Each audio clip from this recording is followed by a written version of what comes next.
Sky Sports Live.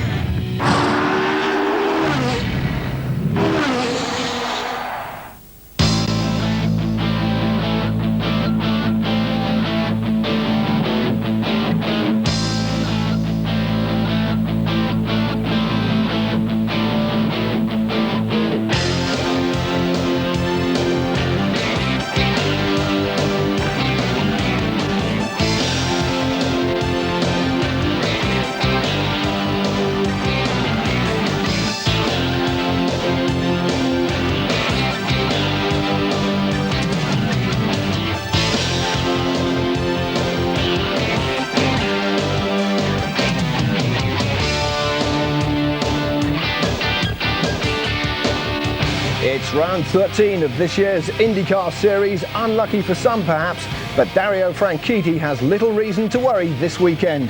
He's discovered the secret for success on America's short ovals. Franchitti took his second career IndyCar victory at the 1 mile oval of Pikes Peak last year, as well as winning at Milwaukee a month before that. And his short track form continues this season. The Scotsman hitting all the right notes with a win at Nashville, and he has 3 other top 5 finishes.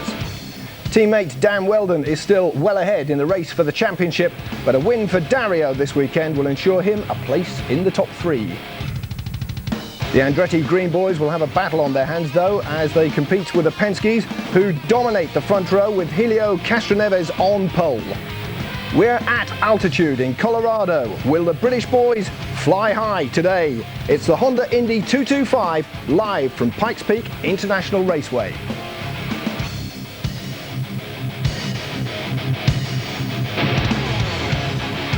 Hello, welcome. Yes, we are south of Colorado Springs this weekend at a track very much favoured by Dario Franchitti, the short, flat oval at Pikes Peak, well suited to the Scots driving style. And with his record on short tracks, well, all would appear to bode well for Dario today. Mind you, with Helio Castroneves on pole alongside his teammate Sam Hornish, he won't necessarily have it all his own way at Pikes Peak. Well, joining me in the studio is our regular US racing pundit, Paul Cherry, and alongside him, delighted to welcome back Chris Tate. First of all, Paul, I know you're looking forward to a good old thrash on a 1 mile short circuit. Fair comment? Yes, the 1 miles are very exciting. This one's just a regular 1 mile, except it's very high in the air. So the air's being a lot thinner, the engines won't have as much horsepower, but more crucially for these cars, the aerodynamics are not so efficient. So we could find some very loose race cars there.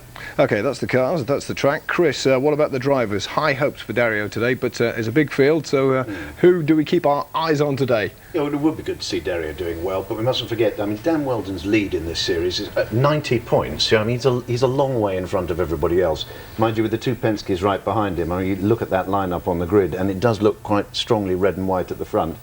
And then, we've got to see what Tony Kanaan's going to do, Franchitti and Wheldon's teammate, and Scott Sharp. So I'm not going to say too much just yet about who my money's on, but we should have good reason to fear what Andretti Green can do, even though Dan Wheldon's starting down in 11th place. Okay, let's get back to Dario, though. Had a few problems last time out at Kentucky, didn't he? And I mean a few problems. Yes, had a wheel come off straight after a pit stop, which is a little bit disappointing probably for him. But that was then compounded by, well, we're seeing here now, as he came out of the pits, predictably as he exited, there we go. There's the Firestone half a lap ahead of him. He was lucky to come out of there and not hit the wall. He had to take the car right the way back. No damage to the car because, as you can see, the disc is not actually touching. The downside was this is a very bumpy circuit, and a number of cars, including his, retired through rear wheel bearing failure. So he had nil point on the score, so he'll be looking to make amends this week. Okay, we touched on drivers and track, but I'm delighted to say we have a Honda Indy V8 here, and it could be a big celebration for them by the end of the race today, Chris. Well, that's right. I mean, Honda got the title on the race, and if they win the race this weekend, which means not the Penske's with the Toyota engine on the front row, if the Honda engine wins, then yes, this would make it their IndyCar championship as far as the 3 manufacturers are concerned of engines. So big moment for Honda. It's good of them to lend us the engine, and we'll have perhaps a chance to have a look at it in the course of the show. But do you think, from a driver's point of view, do you think Dario really can go into this race feeling very, very confident? I think, as any racing driver will tell you, there's no confidence until you hit the checkered flag, but He's good on the short circuits, and he does have the most powerful engine in the grid.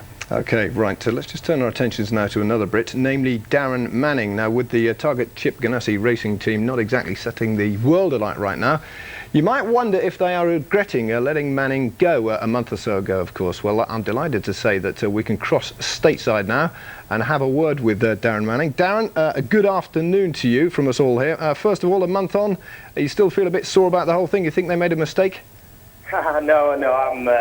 Well, I'd like to think that they made a mistake, yeah, with my ego and everything. But no, I'm not sore. My ego's fully intact, and my back's getting better as we speak. Well, good to hear that. Chris Tate and Paul Cherry are with us, and I know they're desperately keen to have a chat with you. So first of all, Paul. Darren, how are things looking? We won't dwell on the past. How are things looking for the future here? Yeah, pretty good. It's no secret. I've been looking at both series over here, obviously Champ Car and IRL, and not counting out any drives anywhere else either, really. So it's a bit tough at this time of the season. Obviously, still kind of three-quarters of the way through this season, and not many teams looking at next year. But we're talking to a lot of teams, and hopefully I can get back in a car and show Chip that he made a mistake. Darren, hi, it's Christopher. How are you doing? The chassis really was what we just wanted to have a quick word with you about. We've got a Honda engine here in the studio tonight, which Look at you. Yeah, you might have wanted one in your back. I was about to ask you. But tell the viewers then the difference in the series between the Dallara and the Paynos chassis, which you've been driving. I mean, how much of the difficulties for the team this year have been down to chassis, and how much to setup and so on? Well, I think both car manufacturers, Dallara and Paynos, have got the cars very, very close this year. I think last year the Dallara was maybe a bit better on the low drag, big super speedway circuits, and the Paynos was a bit better on short tracks. And it looks like this year it's actually flip-flopped a little bit. The Dallara seems to have a little bit more downforce and maybe a little bit better in traffic. Which is sometimes why you see a lot of the Paynos is dropping back at the beginning of the races when the track's pretty low grip. But I think this weekend you're seeing a lot of a few new front wing parts that the Paynos drivers Paynos teams have brought out to try and kind of battle their short track woes, and it seems to be working well, and hopefully they can carry that over to Sonoma and Watkins Glen, which are coming up as well. Darren, I noticed that Jacques Lazier unfortunately had a little faux pas in practice yesterday, and Chip has stood him down to avoid any more damage. But I hear that Chip has contracted with Giorgio Pantano, for the 2 road races. Is this correct? Yeah, I believe so. I think he had his seat fit in there last week, and David Sears has got a pretty strong relationship with Chip from when he brought Montoya over and Bruno Juncker and Nicolas Manassi on a few years ago. So they've got a good relationship. I was kind of hoping that he might, think about putting me back in the car. But I know Chip's ego probably won't let him go back on his decision on putting me back in the car. So, but Giorgio, he's running well in the GP2 series. So. He'll be a strong road racer. I'm not sure whether they'll actually run a car on the ovals again. By the way, that number 10 car keeps putting itself in the wall, so I'm not sure about that. Okay, Darren, it's brilliant to hear from you, and of course it goes without saying we wish you all the very best for the future. Darren Manning there, thanks a lot. Right, let's check out this week's headlines. And confirmation, it's Team Penske teammates Sam Hornish Jr. and Helio Castroneves dominating the grid at Pikes Peak today, with Helio on pole after recording a quick lap of just over 175 miles an hour. Right behind them, Dario Franchitti has a good chance of victory, sharing the second row with his teammate Brian Herter, who won last month at Michigan, of course. Danica Patrick's the queen of speed, topping the combined practice sessions chart at Pikes Peak. What are her chances, though, starting from 5th position? And championship leader Dan Wheldon, he'll have his work cut out today if he's to increase his 90-point lead in the series. Wheldon is starting in the middle of the pack. As you can see, he's actually starting in 11th. So what about that, Paul, for Dan? Good healthy lead there, but what are his tactics for this race? Well, I think these guys go into the practice and they get a feel for their car pretty early on, and they decide, right, we can go for pole or we can't. If they can't, they don't mess about trying to make it go faster. They try and get a race car And as we've seen from Andretti Green all season, they may have one car on pole, but it's not always the race winner, and the race winner generally comes from the middle of the pack. And Tony and Dan work very well together. They're good at a race setup, and invariably one or either of them's at the front. And Chris, as far as Dan's concerned, I mean, it'd be great to see him end up in drivers' parade again at the end of this race. But actually, could he not say with 5 races to go, just play it safe, let's have a couple of seconds, thirds, fourth, that'll do? Well, it's 50 points for a win. I mean, 90-point lead is tremendous, good job. But he doesn't want to let too many people get too far away. He's just been a consistent point scorer, and the Andretti Green team really good at keeping him there. Top 5 will do, win would be lovely. OK, quickly, Paul, you touched on it in the interview there with Darren Jacques Lazier, his crash he had yesterday, and clearly not exactly a great weekend for him. No, I'm afraid, just a classic trying too hard on the oval. Car got away from him, went in rearwards. He is officially classed as not well enough to take the start, but sources within the group say that somebody'd made the decision that they weren't going to have any more accidents. As you say, he will not be starting this afternoon. So to put you on the spot then, gents, go on, pick out somebody for us to keep an eye on, somebody to win today.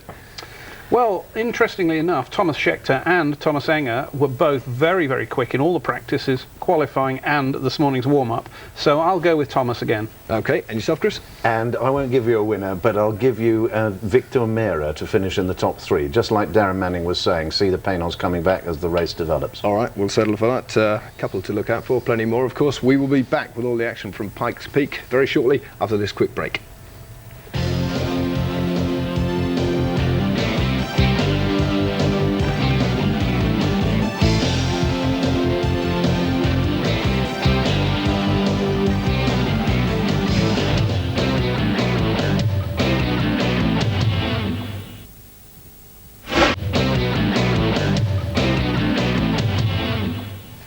OK, we should be crossing over to Pikes Peak very shortly, but first of all, let's hear now from the 2 guys right at the front end of the grid, the Penske teammates Helio Castroneves and Sam Hornish. Sam Hornish and Helio Castroneves sharing the front row here at Pikes Peak. And Helio, got us congratulations on your first pole of the year. Now, your biggest nemesis on the short tracks this year has been your teammate.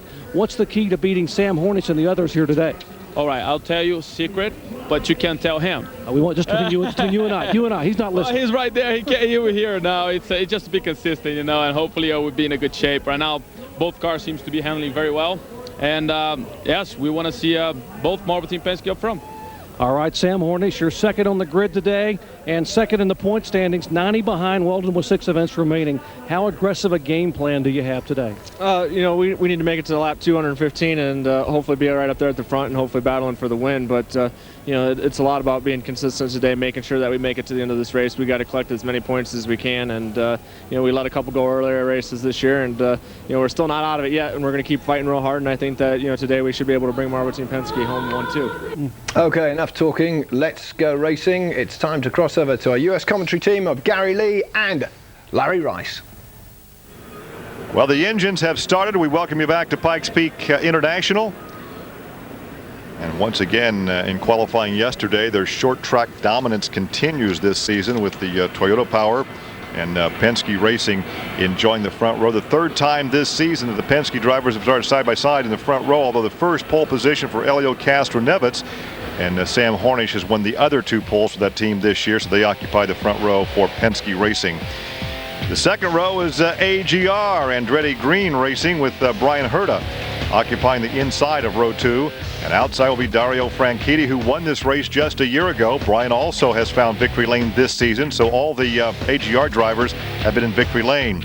In the 3rd row, Danica Patrick, the leading rookie driver on the inside of 3, her best qualifying effort for a short track. Tony Kanaan, last year's champion, starting outside of row 3.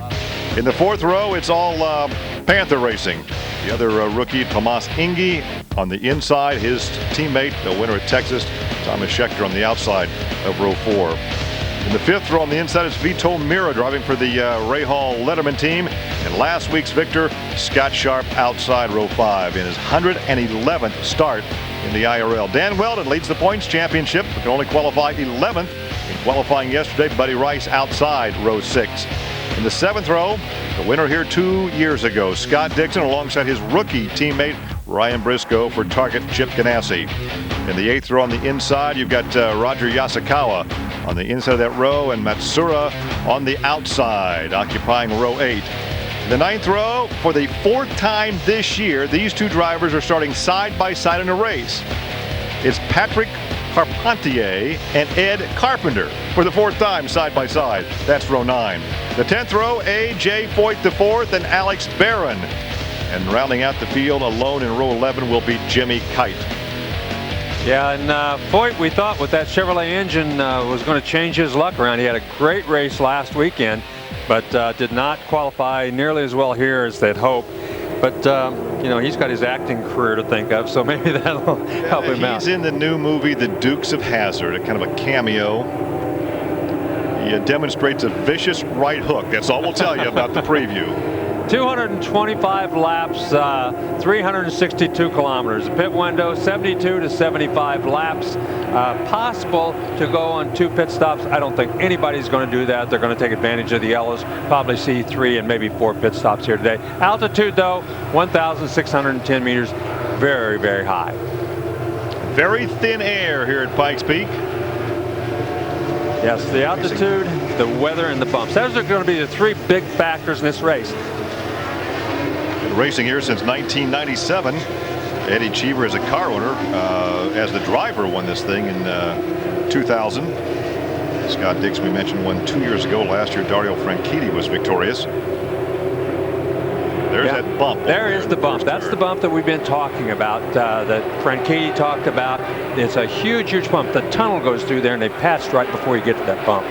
Temperature is 26 degrees centigrade, 11 kilometers an hour from the east-southeast wind. That could change. There is a 50% chance of rain, but in Colorado Springs, there's always a 50% chance. Because when that afternoon wind kicks up, comes over those mountains, it almost always gives you a chance of rain. Always keep an eye toward the mountains on what the weather's going to be this afternoon.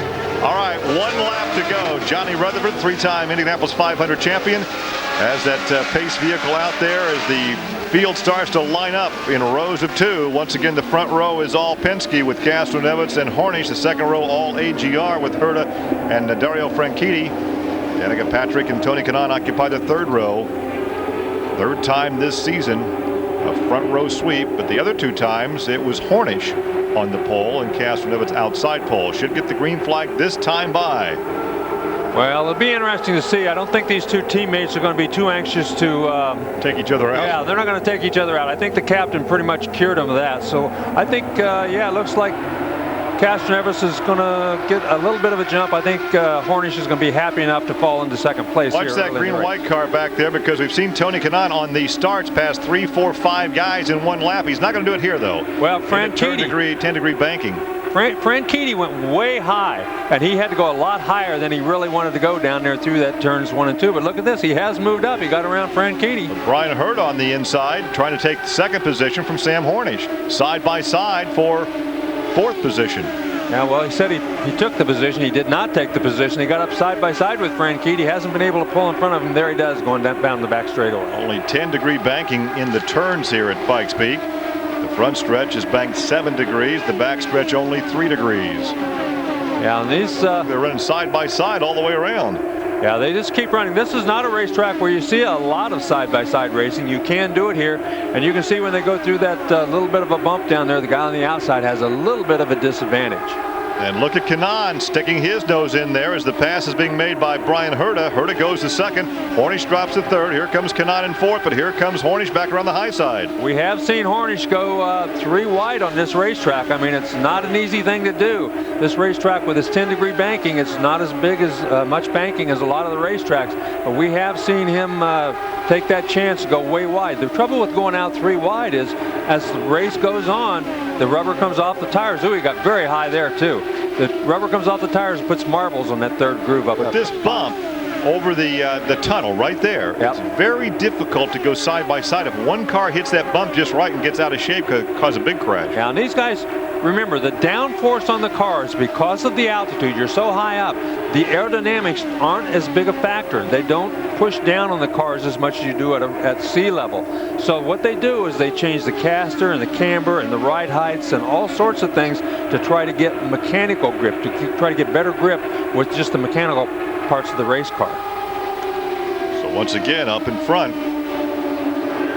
Castroneves continues to lead as he has from the starter's green. Now look, Hornish has made his way back up to second. Here comes Schechter, and here comes Indy. There's Danica.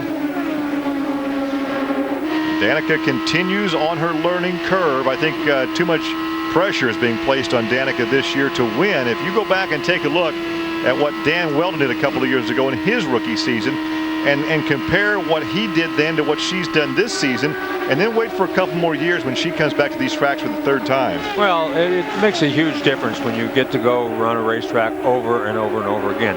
Another factor, I think, is the Peños cars. I don't think they have been all that great on the short tracks, as we just talked about. The first win for Peños car all year long was Scott Sharp's win last year, so obviously they've got some issues that they're dealing with the chassis as well. Right behind those two, your points leader, number 26, Dan Weldon. Weldon has not qualified at times well this season, but it always seems like near the end of the race he's up there to battle for the lead. Well, that's why he's in the lead. I mean, he won 4 races, but he's been very consistent and he's been up front most of the time.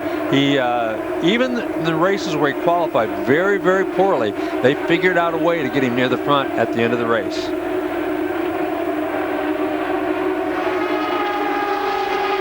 Well, once again, you're watching Danica Patrick, who started in her best position so far this season on a short track in 5th position. And look back off the back of her car to now you're back on board with Briscoe. Yeah, there you can get an idea of that bump. You can see when he first hits the patch, there's a bump, and then right at the very end of that patch, there's a huge bump. That's where the tunnel, right at the end of it, is where the tunnel goes under there.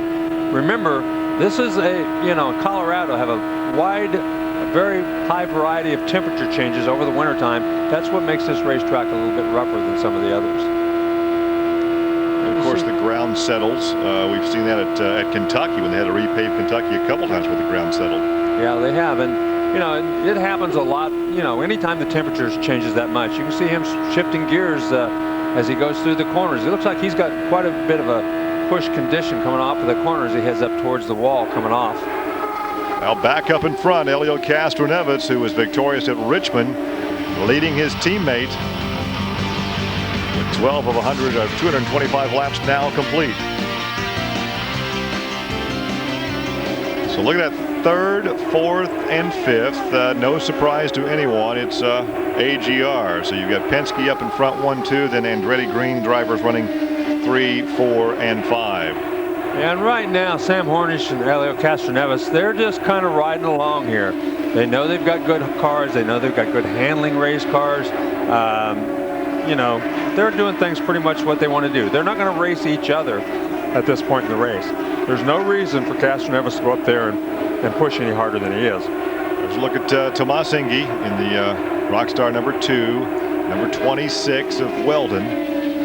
This is 7th, 8th, and 9th and right Danica. here. Here comes Vito Mira as Weldon goes to the inside. Good. Oh, almost contact in front of Danica. Boy, I guess they were very close as Weldon looked like he moved up just a hair going into the corner and almost made contact with Ingy. Danica almost checked up there thinking she's going to avoid a crash. Yeah, right there. See, she got down under that white line. That's going to cost her a little time. Mira might get around her because of that area there. She had to let off the throttle. He got a big run on her. He is going to make the pass. The teammates for Ray Hall Letterman. They're looking at, he got sideways going with that bump. Yeah, so did she. She was out of the throttle. Now Scott Sharp going to make it 3 wide. Almost contact. Scott had to move down and give him room. Well, Danica didn't even see him down there. She moved down on him. She didn't see him. The spotter was not doing his job right there by telling her that Scott Sharp had a run on her down on the bottom side.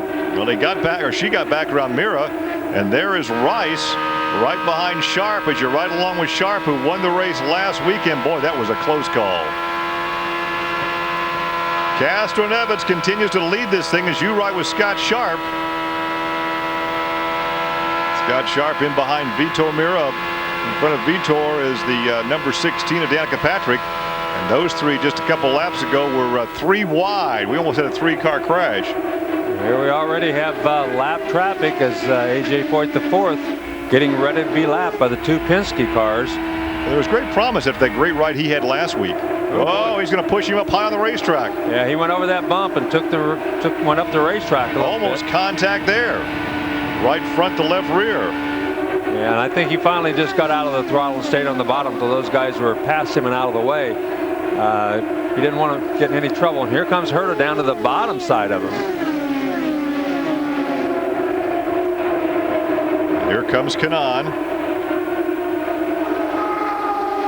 So these guys, right now, the Penske cars seem to have a pretty good handle on what's going on out there. I want to take you back just about 4 laps ago. Now this is what happened. There's Danica as Sharp goes to the inside. Danica moves down to make a pass on Vito Mira, and they almost get together. Yeah, she didn't know he was there. The spotter didn't tell him that she had a run on him. Mira and Patrick both went through that bump and had to get out of the throttle a little bit. And Sharp had a huge run on them, and she had no idea he was there, and nobody told her. Presently in 9th position after starting 5th. Her goal here this afternoon is just to run the race and get more experience on this racetrack. Right, and she's done a good job. I can remember a few races ago she started in the front row and fell back to 12th or 14th after only a couple of laps. She's been hanging in there a lot better. These new wings that they have on these Panos cars are supposed to make them better in the traffic.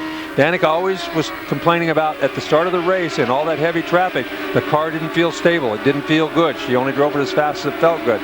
Well, they figured out, and her fastest laps, they were changing the wings. They'd take it off, they'd put on the old one, they changed it back and forth a lot yesterday. She liked it better with the new wing, and they think it's going to make it much more stable in traffic.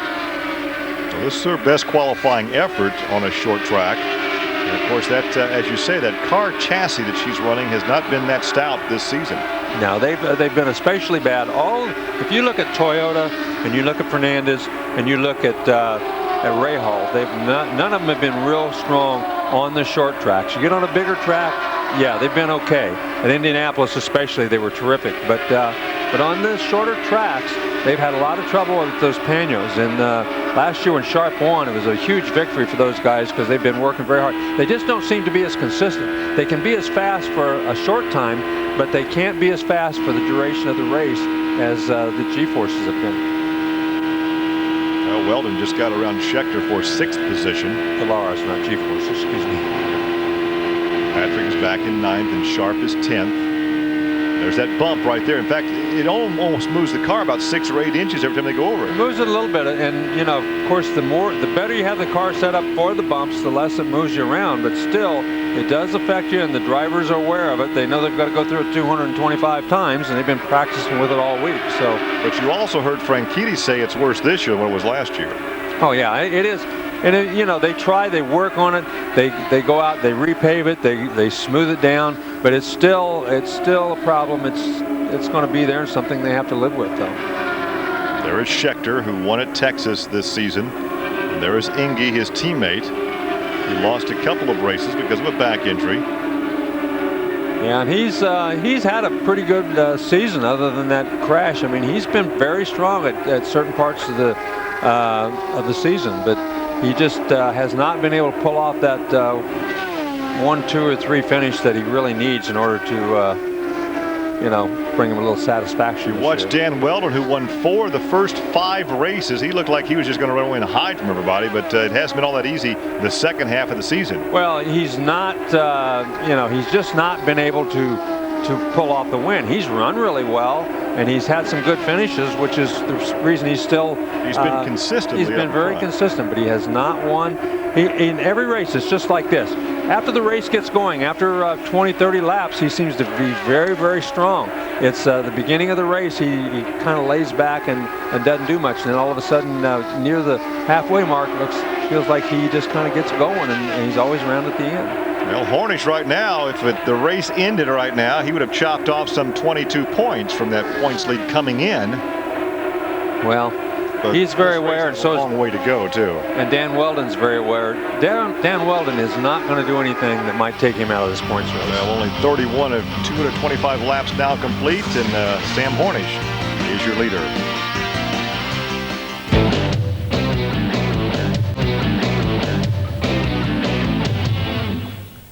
10 minutes into proceedings at Pikes Peak. Sam Hornish still leading. Before we cross back to the action, quickly, gents, an up sum of where we are so far. And I've lost count already of the amount of times you said, whoa, whoa, whoa, we're going to have an accident. And we very nearly did, Chris.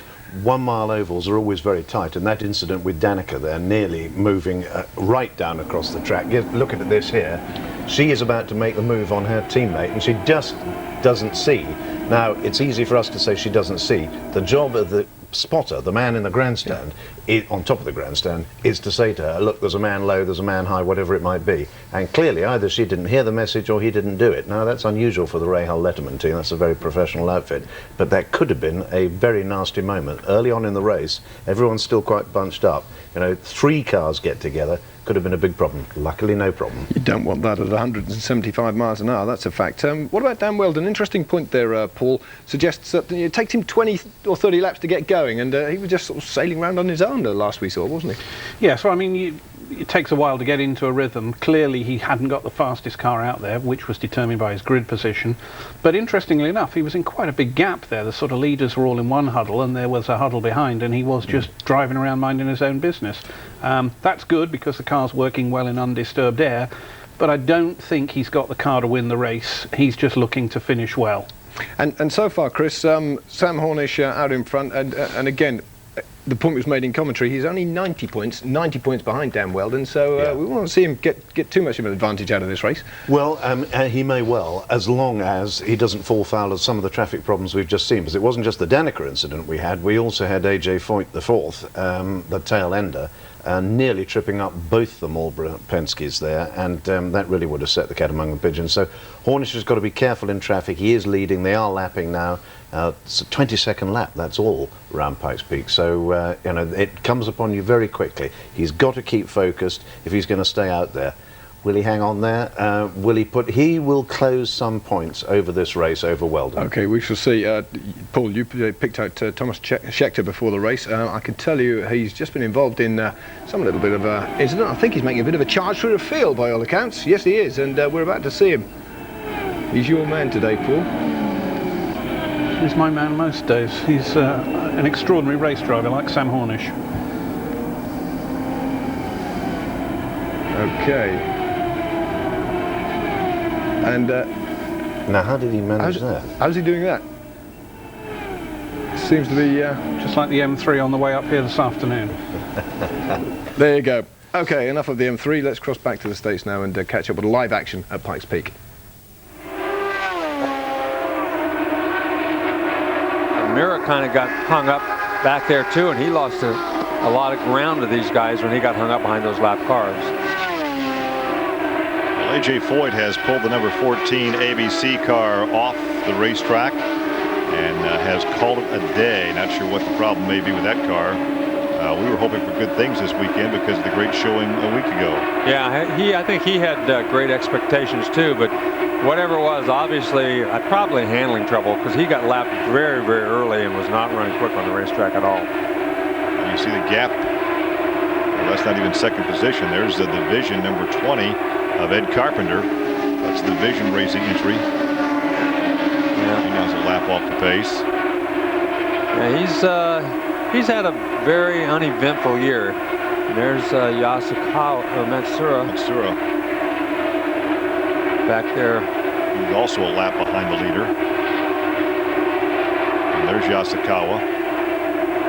Also a lap off the pace. Yeah, those guys all gotten lapped very early here. And this is an easy place to do that. Such a short racetrack. Several lap cars between first and second. There's second place Castronevitz. Yeah, so Hornish has really made quick work of those guys. And you can see Kanaan is really gaining on Castronevitz too. As Castronevitz handling. He can play the traffic though, because he can see what's in front of Castronevitz. He can play that traffic game.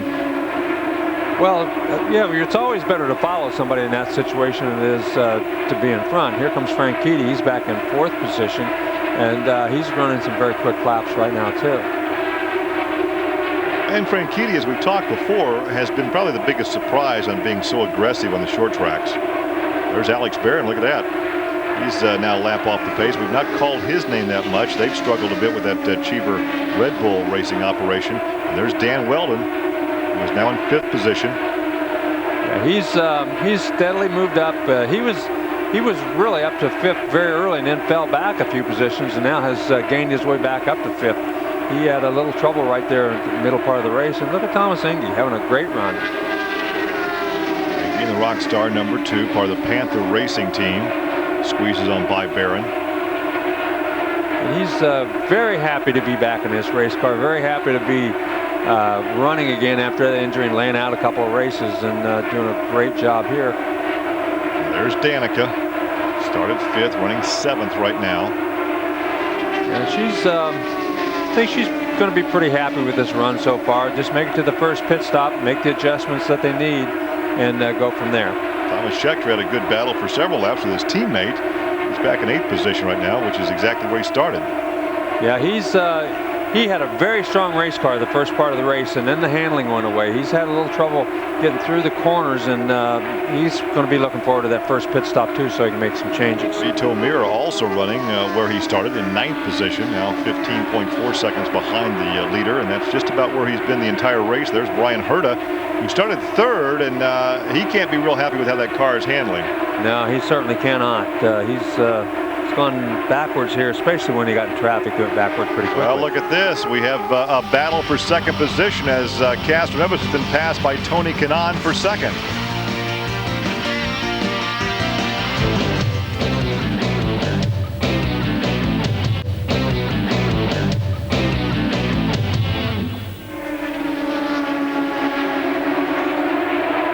Number 20 Vision entry, and there is Castroneves goes to the inside of the number 20, and here comes Franchitti, and Franchitti's going to apply some pressure now if he can get. Well, he couldn't clear Carpenter, and look how much ground he loses on Castroneves. It doesn't take much when you get in lap traffic like that, and you have to get out of the throttle for the lap traffic. That's exactly what happened to Herta, and you can see he was right behind Castroneves. He got behind one lap car and lost a half a straightaway.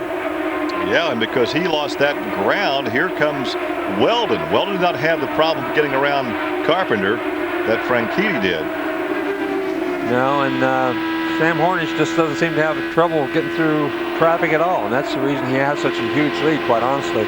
He got through the traffic better than anybody else on the racetrack, and that's one of the reasons he's so good on these short tracks. Well, and two, Larry, it depends on where you catch the traffic and is the slower car spotter right on top of it to help you get by him. Well, yeah, it is that. You have, but you make your own luck a lot of times. You catch them at the right spot, and then if you catch them at the wrong spot, in the case of Hornish, he just goes as high as he can and goes on by. Exactly. He doesn't wait to get through the corner and go under him. He just goes around the outside, where some of the other guys, they'll kind of let off and follow him through the corner, and when they do that, they lose a lot of ground to him. Weldon once again now currently as high as he's been in the race in 5th position after starting back mid-pack. Yeah, Weldon, look at this. There's a battle for 2nd position. They're stuck up behind Dixon, and boy, that time Castroneves had to get out of the throttle and look at how much ground he loses on Kanaan. Dixon came down across the front end. He lost the front end of the race car when Dixon shot down in front of him, and when that happened, he had to get out of the throttle. Lost it. You're exactly right. He really looked like he had a run, was going to take that position. And Dario Franchitti goes on by on the inside while Weldon goes by on the high side. Well, you got to feel sorry for Scott Dixon. You know, these guys were champion 2 years ago. Oh man, such a huge disadvantage. I mean, not only the Toyota engine, but the Daniels cars, and they don't have that new front wing on them. And boy, between the two things, they really have struggled this year. 7th position for Danica. A very credible race. She's running good lap times. I think that's all she can ask for. She's going out there. She's running 162, 163 miles an hour every lap. The leaders up front only running 164, so she's having a very credible race at this point. There's Scott Sharp. Scott Sharp not having the kind of ride that he'd like to have had after last week's win. No, he certainly isn't. You know, if he gets lapped and goes a lap down, then he's going to be That's not what he wants to see happen, believe me. He'll try to stop that. But, boy, when you're on such a roll like Hornish is right now, makes it very difficult. They've only got a few laps to go before they're going to have to pit, though. So maybe he can, if he can make it to that point. Change the complexion when you change tires on a race car. There you ride along with Scott Sharp back in the 11th position. Only 11 cars on the lead lap. You see Herter right in front of him. So 10th and 11th are about to go a lap down as Hornish is all over that rear wing. And we've seen Hornish do that before at this racetrack. He goes out there and is so good, so strong early in the race. He gets so many people a lap down that by the end of the race, he's only got 3 or 4 guys on the lead lap with him to really race him near the end. So, oh, he wiggled big time right there as he hit that bump trying to get around Scott Sharp. 72 laps now complete. It's Hornish, Kanaan, Castro Nevitz, Franchitti, and there goes Mira back around Danica. They've been back and forth earlier in the race, and you see Schechter up there in the yellow car, number 4. Yeah, the other thing that happens is the tires go off here. This is a very abrasive racetrack. Late in the run, like they are right now, they've run 73 laps. The tires will go off. It looks like Schechter's heading for the pits. And Schechter usually is one of the first drivers to stop. Right, but the tires are going off on these things. None of them are handling well. I think Schechter decided it was time to come in and change, get back out there as best he can. Well, he's gone 73 laps, and we had said, what, 75 would be kind of the outside window? Yeah, if you can go 75, and then if there's no yellows, you can do that twice, and you can make it to the end of the race. I think that's what he did. He waited to lap 74.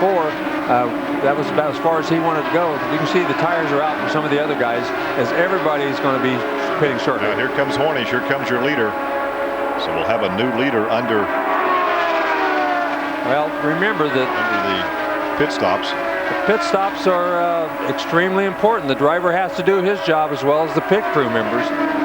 He's got to make sure he keeps the brakes set, clutch in, ready to go, so that when they jerk that fuel hose out, that was a very good pit stop. 10.1 second pit stop for Hornish. Now, as long as all these guys had to make pit stops under green, yeah, if yellow comes out. There goes Weldon. He's in. Kanaan's in. About everybody coming in right now. Kanaan he hit his mark very well. That's the other thing that you can do. You can come in and miss your pit stop by a few feet. Too close to the inside pit wall. Yeah, and if you do that a couple of feet, it makes a big difference. 11.5 for Tony Kanaan. And here comes Castro Nevitz to make his stop. That gives the lead to Franchitti, so we've had our third leader of the afternoon.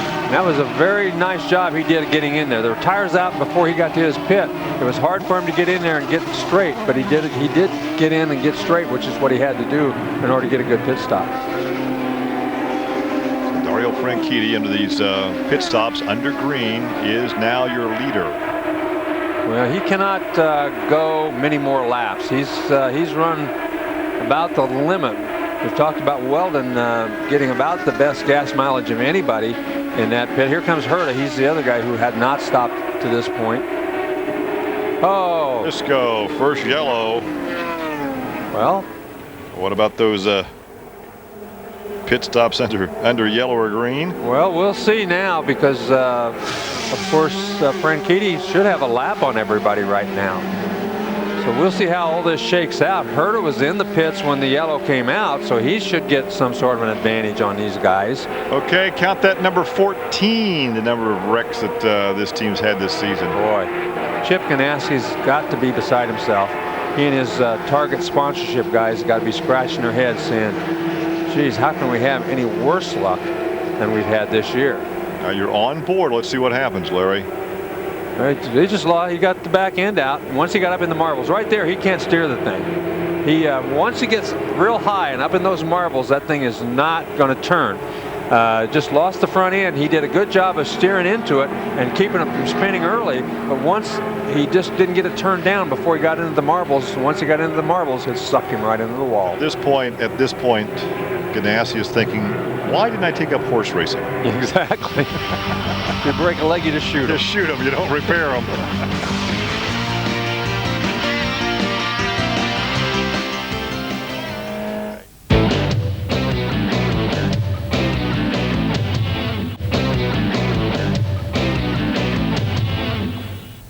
We're just about third race distance at Pikes Peak, and they are under yellows, and we're about to just see again exactly why. It was the young Australian Ryan Briscoe. Take it from here, Paul. Well, it was one of those situations where he just unfortunately understeered off into the marbles, and this is, as they said, an abrasive track. There's quite a bit of tyre debris sort of 2/3 of the way up the bank there, and once you get on it you are clearly a spectator. Chris? I think, in fact, Paul, he probably suffered a little wobble over the winter bumps we were hearing from trackside earlier on. Ever since this track's opened, they've had this problem with the way the track has been breaking up in the winter and having to resurface the joints. Huge temperature variations. Very hot there at the moment. Obviously freezing cold and covered in snow in the winter in the middle of the mountains, and it does make for problems with the track. And he had a proper little bobble there, and that's what flew him off up into the marbles, as Paul said, from which there's no coming back. Okay, well, but while they're just repairing the kind of debris, if you will, and recovering from there, let's just reprise another incident. Tony Kanaan, a few laps before that, I mean, he kind of went flying past Helio Castroneves as they came up against Scott Dixon, or behind Scott Dixon. Yes, well, they were both having a really good race, and Scott came down. His spotter had said there's someone around you, and he just shot the air straight off Elio's front wing. Elio had only one option: get out of the throttle or have a huge accident. And of course Tony had got to run, so he was just, he got 1/3 of a lap before anyone knew where he was. So took advantage of the situation. Okay, just before the break we saw the cars coming in, all of them pitting at third race distance, including one man we didn't see was our man Dario Franchitti. Your assessment so far, Chris, on his race? Well, I mean, under the yellow he's now running in the lead, and so we're impressed by that. There was a good quick stop. For some reason Castroneves had a slightly slow stop. We hope that this time they will get away from all his stops without losing wheels or having some of the other troubles that Dario's had recently. But that's a good stop. Well done, Andretti Green, and no doubt that he's now going to look very strong. The pace car's got to pick him up in order to make him the leader, and you can hear him.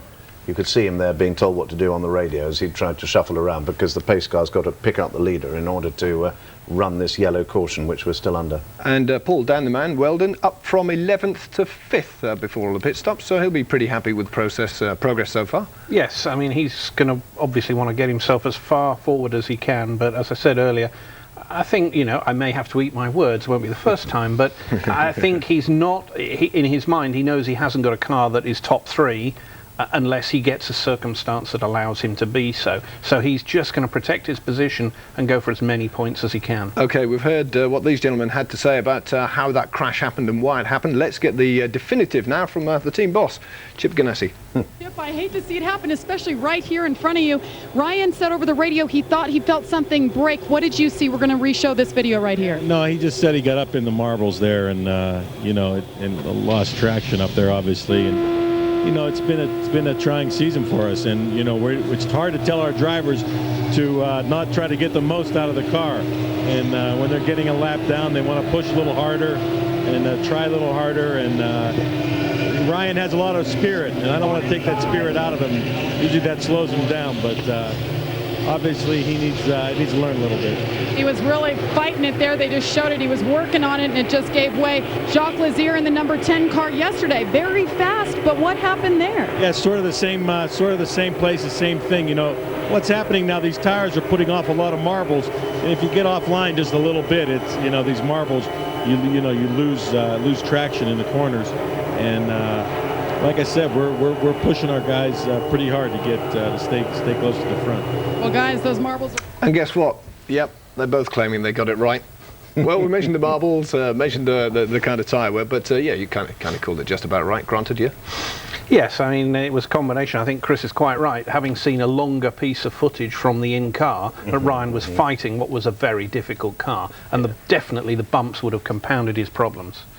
I mean, I think really that's the real point about this whole series, isn't it? There had two makes of cars, the Paynos and the Dallara, and some of the Paynos teams are running very strongly. There is clearly something fundamentally wrong with the setup at the moment on the way the Paynos cars owned by Chip Ganassi are being run so far this season.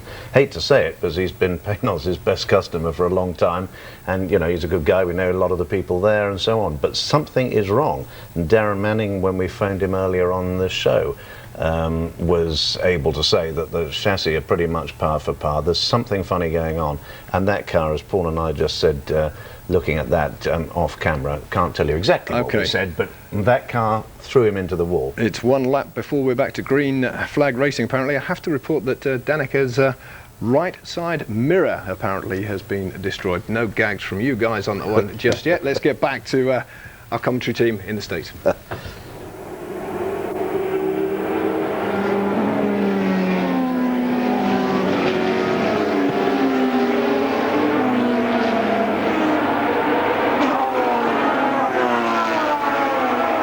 Yellows we had here, 9 back in 97 for 82 laps. We only had 3 on 4 different occasions. In fact, back in 99 we only had 21 laps of yellow, so only 1 yellow so far this afternoon as they pick up the throttle. And this racetrack has notoriously not had a lot of yellows. The only year that I can remember a lot of yellow flag laps here was the year they had all the tire trouble, and that was been about 3 or 4 years ago, and they kept throwing the tires off the cars and crashing the cars because the tires didn't last. And that was the reason that Firestone went to work and built a much stronger and much better tire. That year, guys were putting so much camber in the cars that it caused them big time trouble, and that's why they were blowing the tires out. It didn't take long for Franchitti to dispense with those lap cars. Boy, he starts to close in on Hornish. And he seems to be a little quicker than Hornish right now, and that's to be a whole lot quicker. Yeah, he's really gaining on Sam Hornish. I think once he made that pit stop, Hornish either changed something that didn't work, or Franchitti changed something that really did work. So, and you remember at Phoenix, these are the 2 guys that were battling for the lead near the end when Franchitti crashed trying to get back in the lead.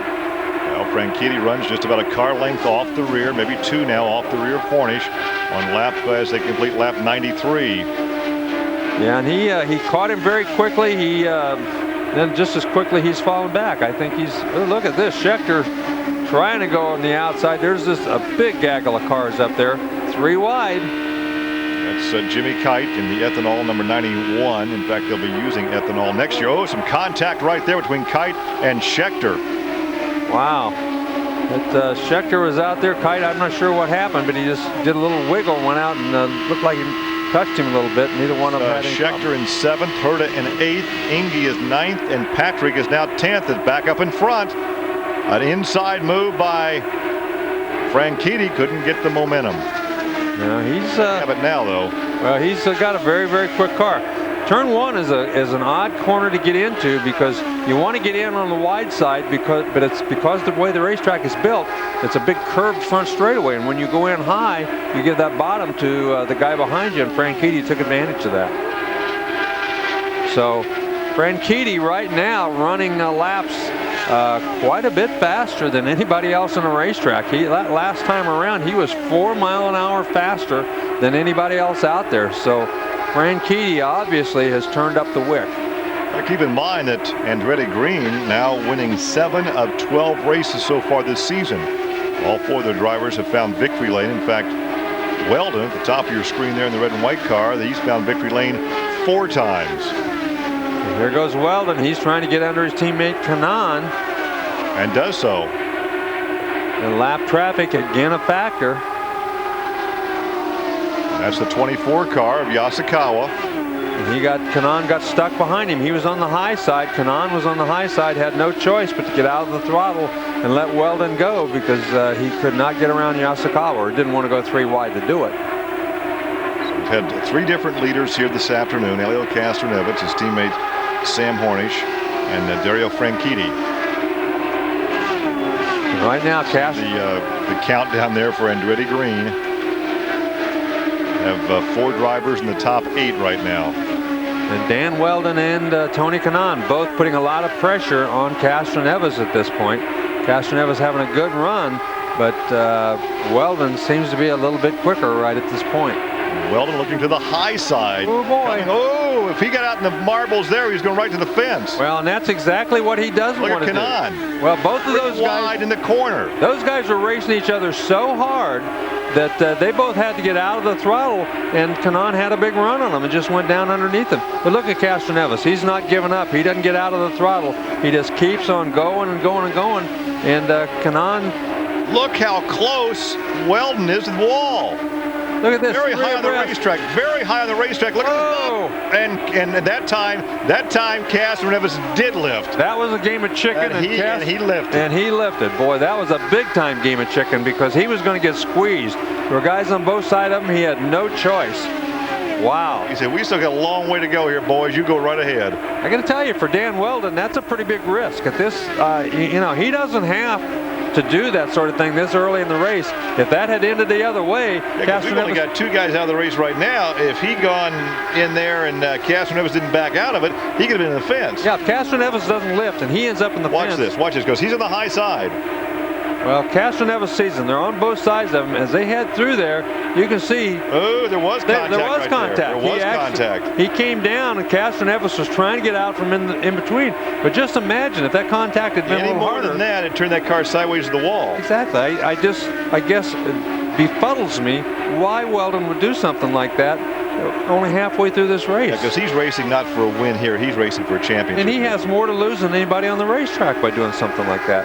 I know he wants, you know, I know a racer's a racer, but championships are still hard to come by. All of that, Franchitti has gotten around Hornish, so Franchitti now leads this thing for the second time this afternoon. Well, he got around, yeah, he's got around. Now in 3rd position. And Kanaan is 4th. 5th is Castroneves. 6th is Mira. 7th Schechter. 8th is Herta. 9th is Indy. And 10th is Patrick. Those 10 drivers are on the lead lap. Yeah, and very short laps around here. It only takes about 20 seconds to get around this racetrack, 22 seconds. So it doesn't take long if you're running a half a second faster than somebody else on the racetrack to catch them. And I think those cars you just saw in front of Hornish were cars that he could be lapping. Well, there is Castroneves back now in 5th position. He led early after winning the pole position in qualifying yesterday. Yeah, and once those 2 got around him, they pulled away from him a little bit. They were obviously a little faster than he was, but man, they've really pulled away to a pretty good lead over Castroneves right now. Well, there is Patrick, and that is Herta right in front of him. This is a battle for 9th position. A pair of Honda-powered race cars over in the 10-degree banking of turn 3. You see that Patrick was a lot faster that last circuit. Let's see if she can carry the momentum down this front straightaway. She seems to be faster through the middle of the corner. Let's see if she can. She's just a little bit nervous there. She gets out of the throttle. Apprehensive, I think, over that bump in turn 1. Very cautious through that bump with 109 of 225 laps complete. But once again, Dario Franchitti leading the way here at Pikes Peak.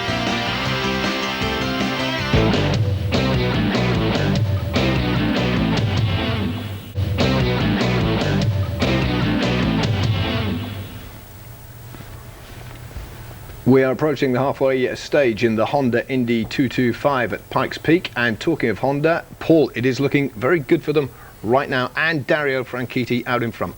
Yes, Dario had a fantastic move on Sam Hornish. Really got into him, dummied him left, dummied him right, and then took him at the bottom of the track. So fantastic, good, and now he's cleared off. He's got a 4-second lead. Okay, Chris, I think we can now see that that move by Dario, and as Paul just called it, I mean, neat piece of motor racing driving here. The thing you really have to look out for here is a particular piece of oval technique. When Dario gets right up underneath his rear wing, that is actually disturbing the air over his car, and the Penske suddenly gets a little bit more nervous.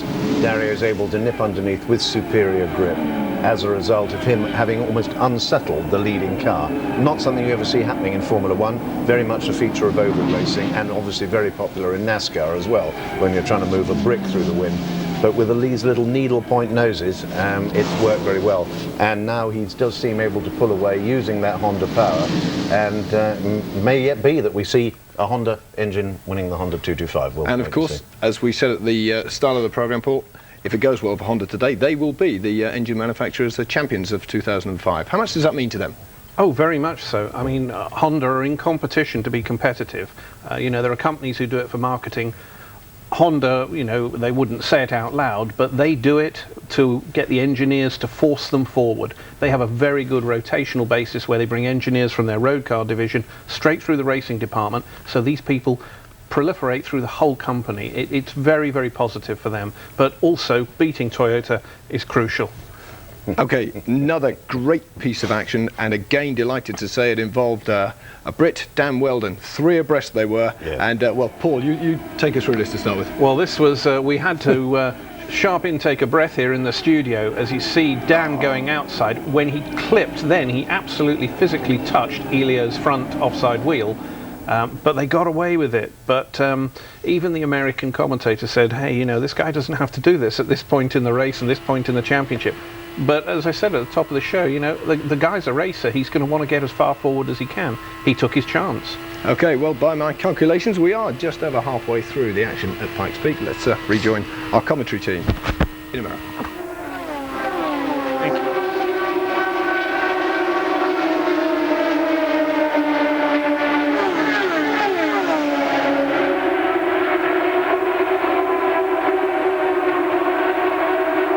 Here's Vito Mira up behind Castroneves. This is the battle for 5th.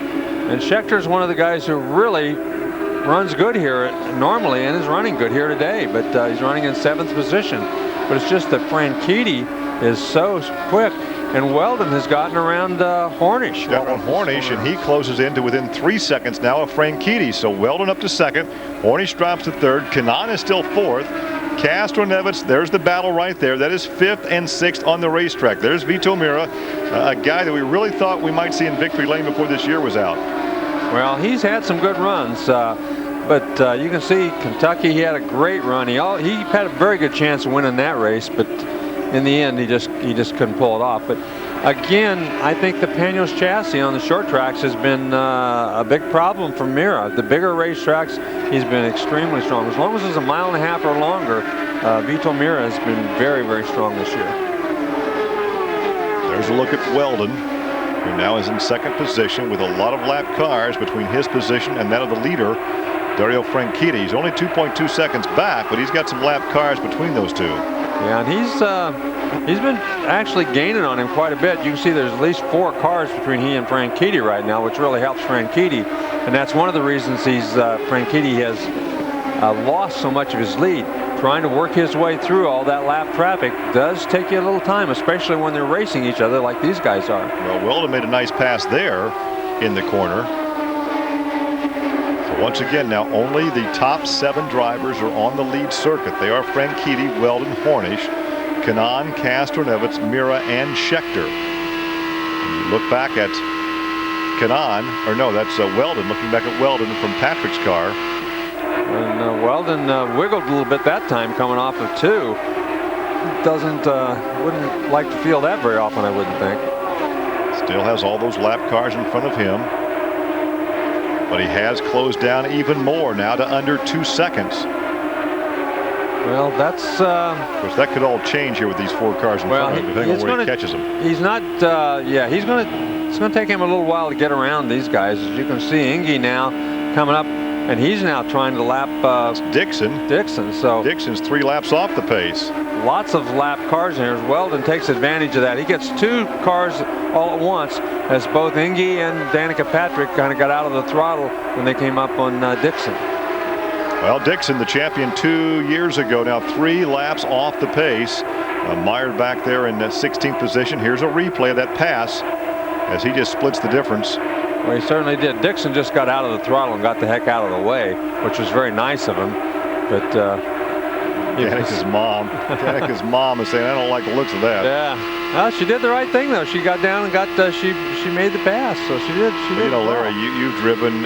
You've had a son that's raced. It's a lot easier being on the racetrack yourself than what it is to watch your kid out there. Yeah, I'm sure Danica thought nothing of that move, and of course everybody watching her, especially blood pressure mom, went up. Yeah, she's just she wasn't liking it one bit.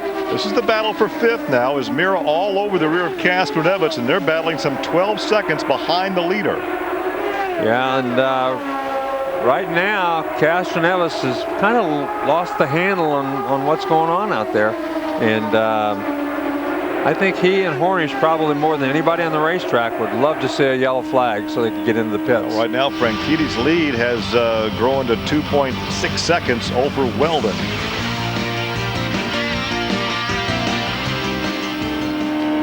Sam Hornish finish. Hangs in there in 3rd position, but right now he is some 6 seconds off the pace. Yeah, he's still out there pedaling pretty hard, but just not gaining, falling back, about a half a second a lap to Franchitti. We're about 20 laps away from, well, actually maybe 18, 17 laps away from pit stops. Yeah, one yellow this afternoon. Ryan Briscoe brought out the yellow on lap 80. And right long board with Sharp, who's a lap off the pace, back in 10th position.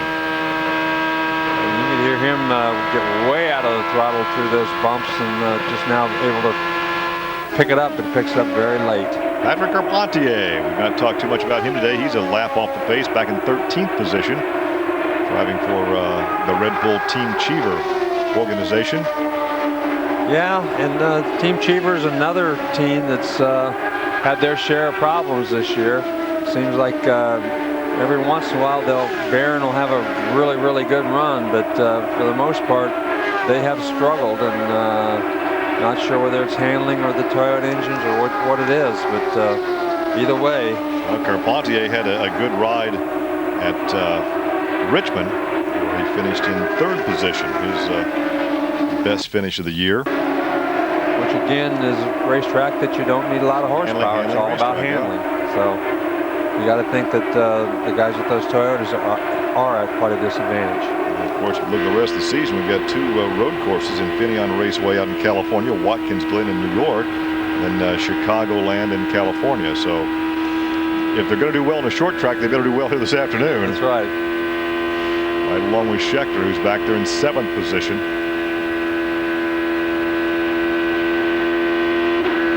Dario Franchitti continues to put drivers a lap down. Now on lap 140, only 6 drivers are on the lead lap. Vito Mira is in 6th position, but he is almost a lap back.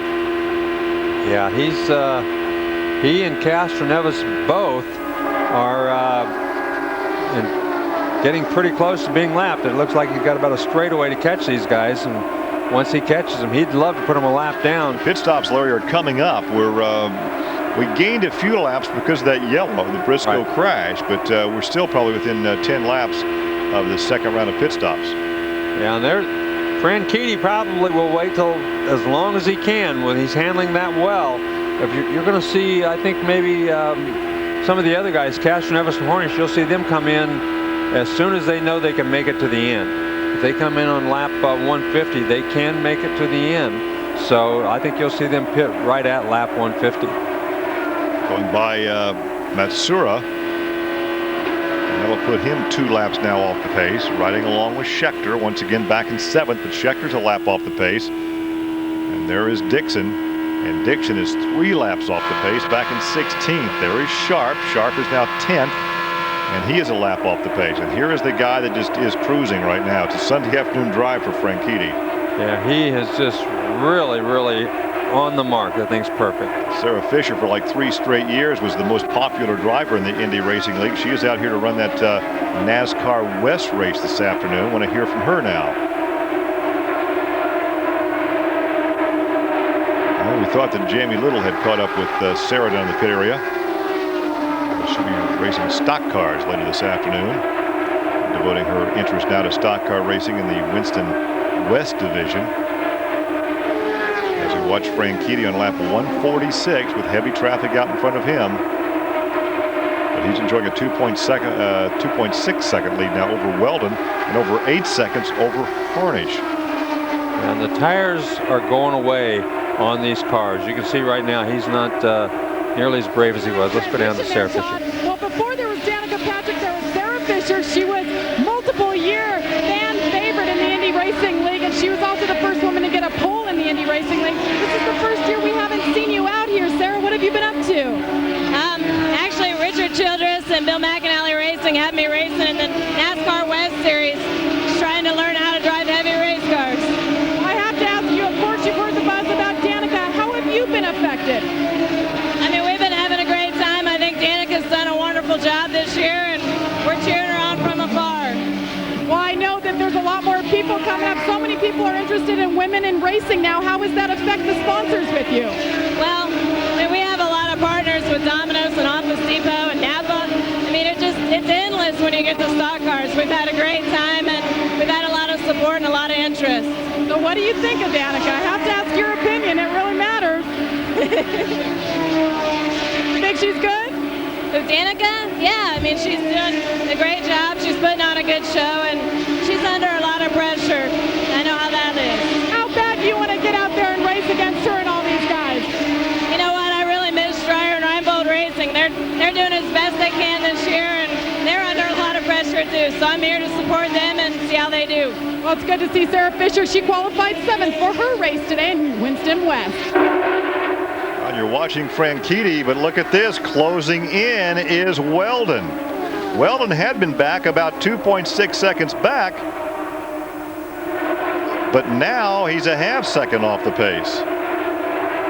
And now we're hearing, Larry, there may be a problem with the weight jacker on car number 6. Well, that could be a huge problem. That's going to make his last pit stop even more important, because if he has he's having trouble with that weight jacker, if it's slipping or something, that could be the reason he has fallen back more and more, because they took weight out of one corner or the other. So we'll have to see. Maybe they can address that when they make the pit stop and make the change with the wings to get him competitive again.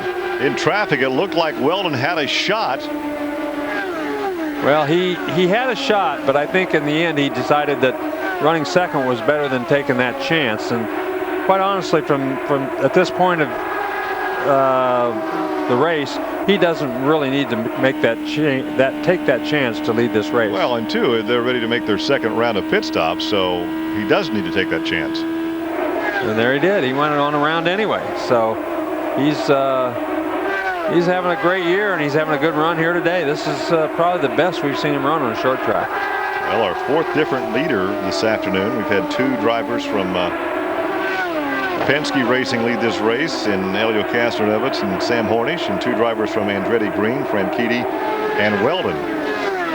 But unfortunately for Team Penske, Weldon and Franchitti have been leading near the end of the race, and the other 2 guys led the first 100 laps, and only the last lap is going to count. So I think Weldon and Franchitti are feeling much better about their race now than either Hornish or Castroneves. Well, we've gone to 1:55 now, so now they can make the rest of the race on this next pit stop. And I would have thought Hornish would have been in by now, especially if he's got a problem. But he's still out there hanging on, hoping. I think they're all just hoping that there'll be another yellow. But this, like we said earlier, this racetrack does not have a lot of yellows. You don't normally see a lot of yellows around this racetrack. It's a very big, wide open racetrack. Well, you saw the point difference right there, 102 markers between first and second if the race ended right now. There's Herta making his second stop. Coming into the race today, Weldon enjoyed a 90-point lead over Sam Hornish. So he can lengthen that lead here. Slight adjustment to the left front winglet.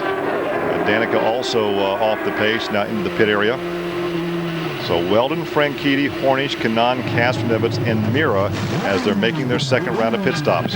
You could get an idea from that onboard camera how quickly you close on that. You're only running 60 miles an hour, but you can tell how quickly you close on that and have to get on the brakes. 10.6 second pit stop for Danica. We can't really overemphasize how vital it is for these rookies to learn the pit stop. No, it really makes a huge difference. Here comes Miras. He got it almost contact right there with Hornish. Wow, that looked like the figure 8. Right. That's they don't run those in Europe, do they? No, that's the way. You know, that was the reason the guy who sends the car out's got to be aware of what's going on. I'm sure that Mira had no idea that Hornish was coming in there.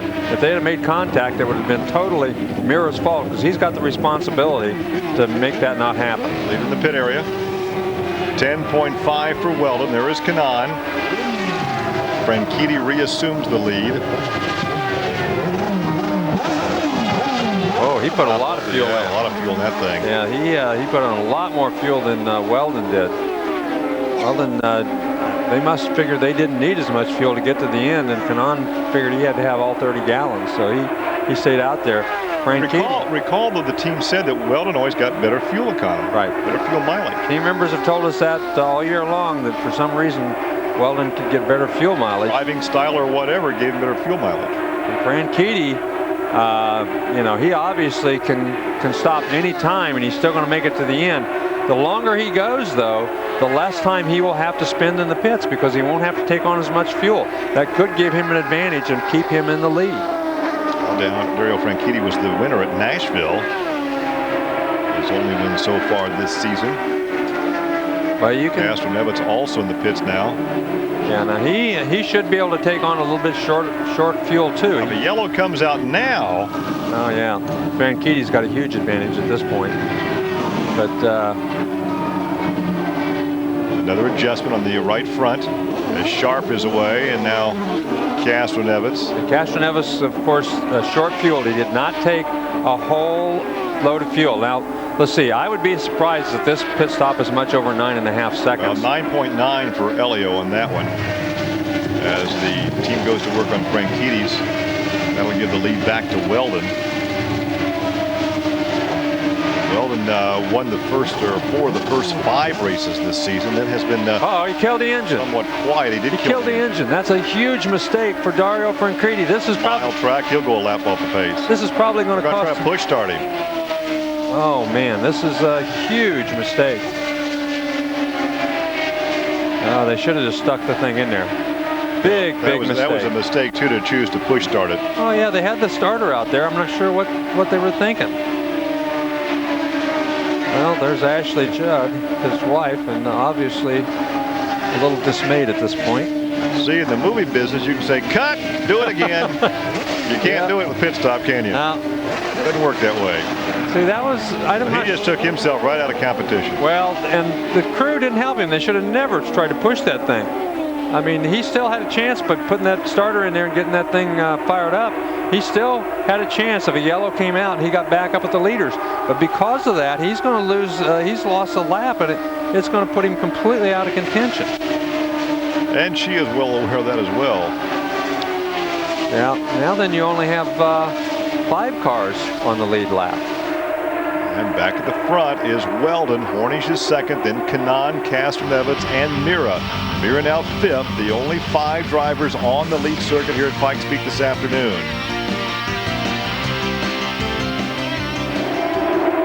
So Weldon pulling up on the rear of Mira. You saw Mira in the same shot right there. That is 5th place, so he's about to put 5th place a lap down. Well, if anybody but Dan Weldon wants to win this race, there's going to have to be a yellow flag. If this goes green to the end, Dan Weldon's got a half-lap lead on everybody else on the racetrack. He's about to lap Mira, so I don't, unless Hornish really fix things on that pit stop, I think he's in for a long afternoon trying to catch Dan Weldon. And of course, this would add to his points lead. You saw that last graphic showing that right now, if the race ended, he would have expanded his lead from 90 to 102 points.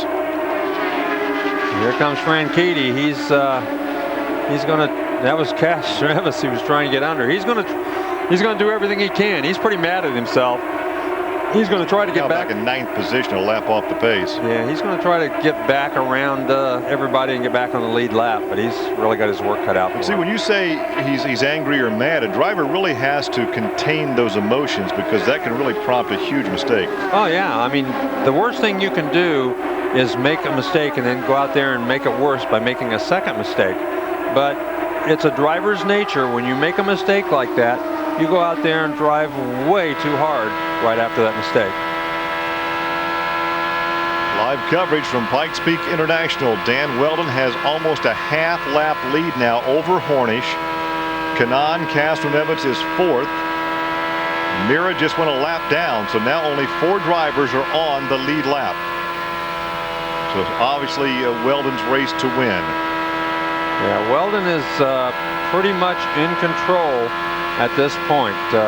When Franchitti made that mistake, Franchitti, I thought, would short fuel, go back out, be still in the lead, and make Dan Weldon chase him. But he was in such a hurry to get back out, he killed the engine. And when he did, he killed his chances of winning this race. Well, There is Scott Sharp, who won just a week ago, and right now Sharp is back in 10th position, about to go 2 laps down.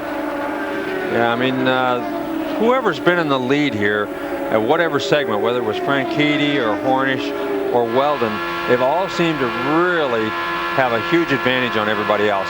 When their car is handling, when it's on the mark, there's nobody else that's been able to even halfway keep up with them.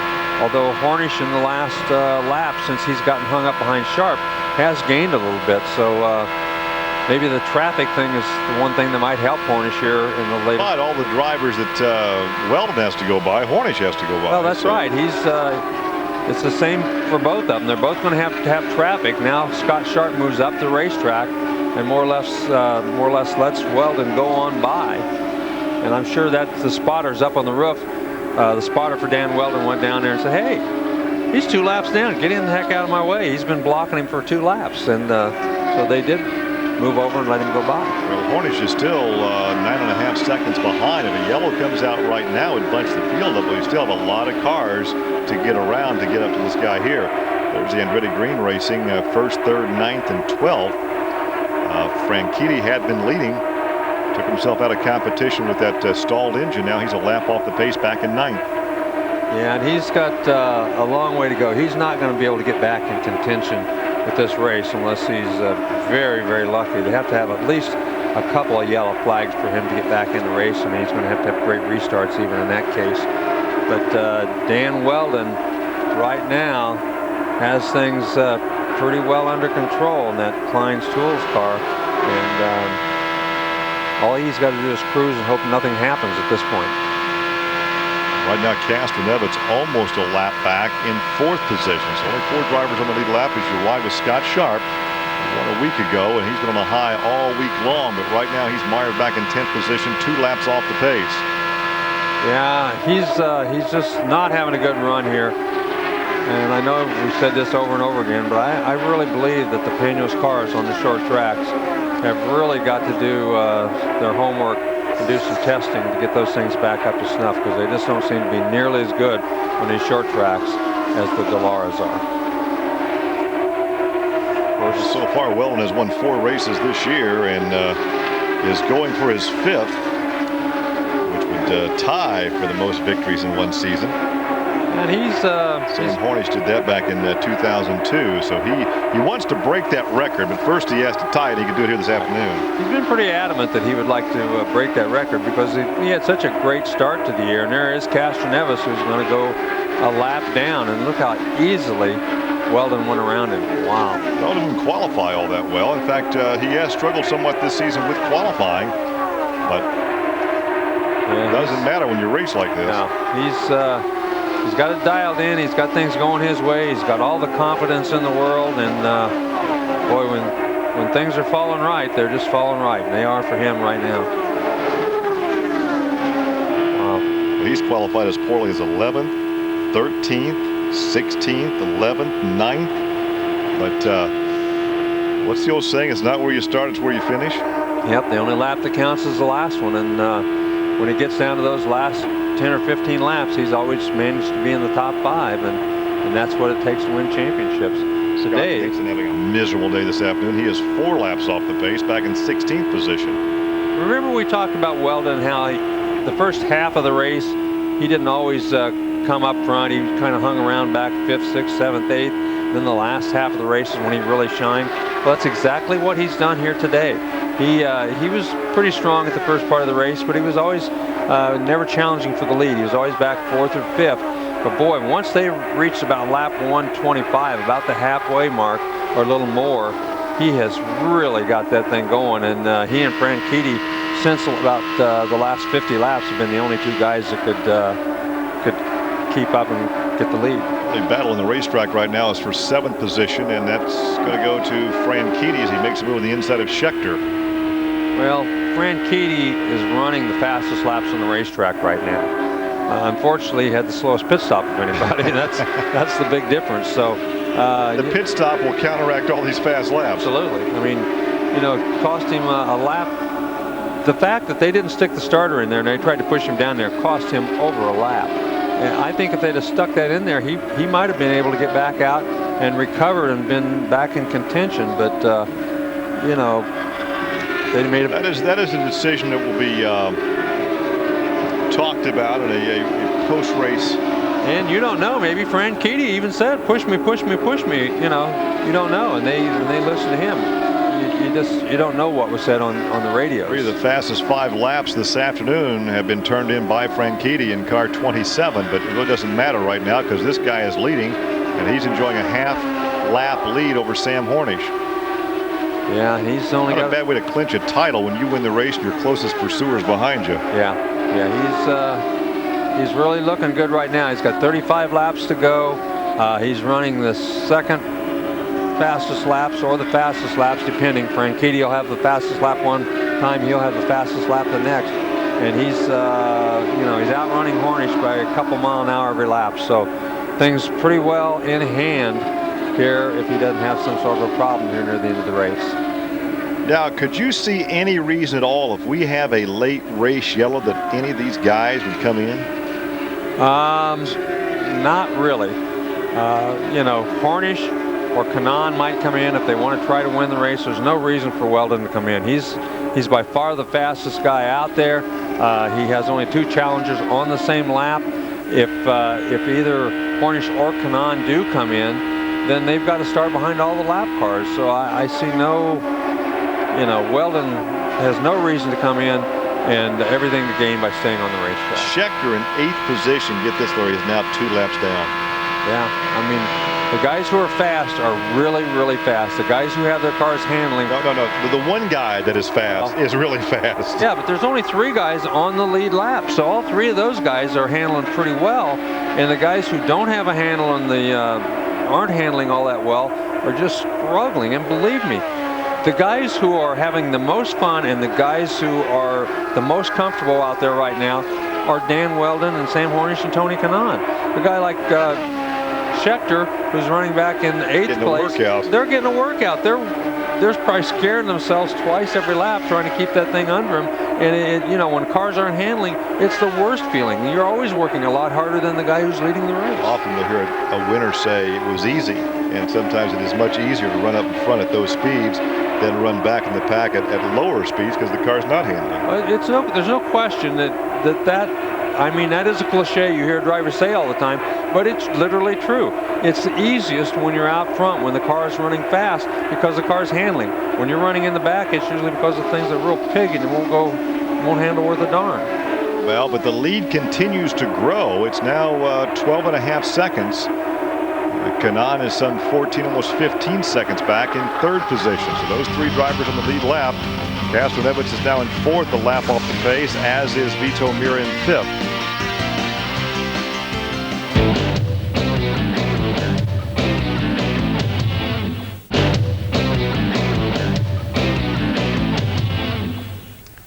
Just to let you know, while we were in the break on lap 200, Thomas Schechter went into the pits. He's back out now, so let's now rejoin it, possibly all the way to the checkered flag now.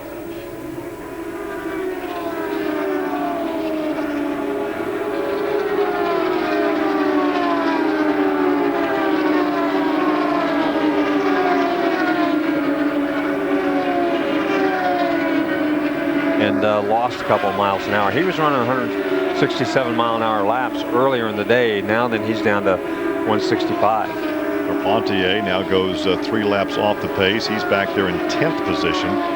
Running down the field right now, it's Weldon, Hornish, Kanaan on the lead lap, then Castroneves and Mira. 6th is Indy, 7th Franchitti. 8th is Patrick. Look at Kanaan. He is gaining on Hornish. This is the battle for 2nd. He's really picked up on him here the last couple laps. When Hornish got into traffic, Kanaan really picked up on him. And since he got through the traffic, they've been staying about the same. But Kanaan seems to be running just a little bit faster, especially right there through the corner. Going around Sharp next. Now Sharp is back in 9th position. You see him stacked up behind Sharp's car. Hornish just, you can see, just not handling as well as he was earlier in the day. He's really struggling to keep that car down on the bottom of the racetrack. Ooh, you can see right there, wiggled big time coming off the corner. And you know, when it's handling like that, there's not much you can do except get out of the throttle and keep from crashing. Well, I'll tell you what, Scott Sharp usually is one of the toughest guys to lap because he likes to hold that position even though he's a lap off the pace. Hornish goes by on the high side and Kanaan goes by on the low side, make a sandwich out of him. Yeah. But he didn't back out of it and let him go, though. No, he didn't. And Kanaan, as a consequence, didn't make the pass. He thought if he went on the low side that he'd have enough room down there to go ahead and make the pass, but Hornish didn't make it that easy on him.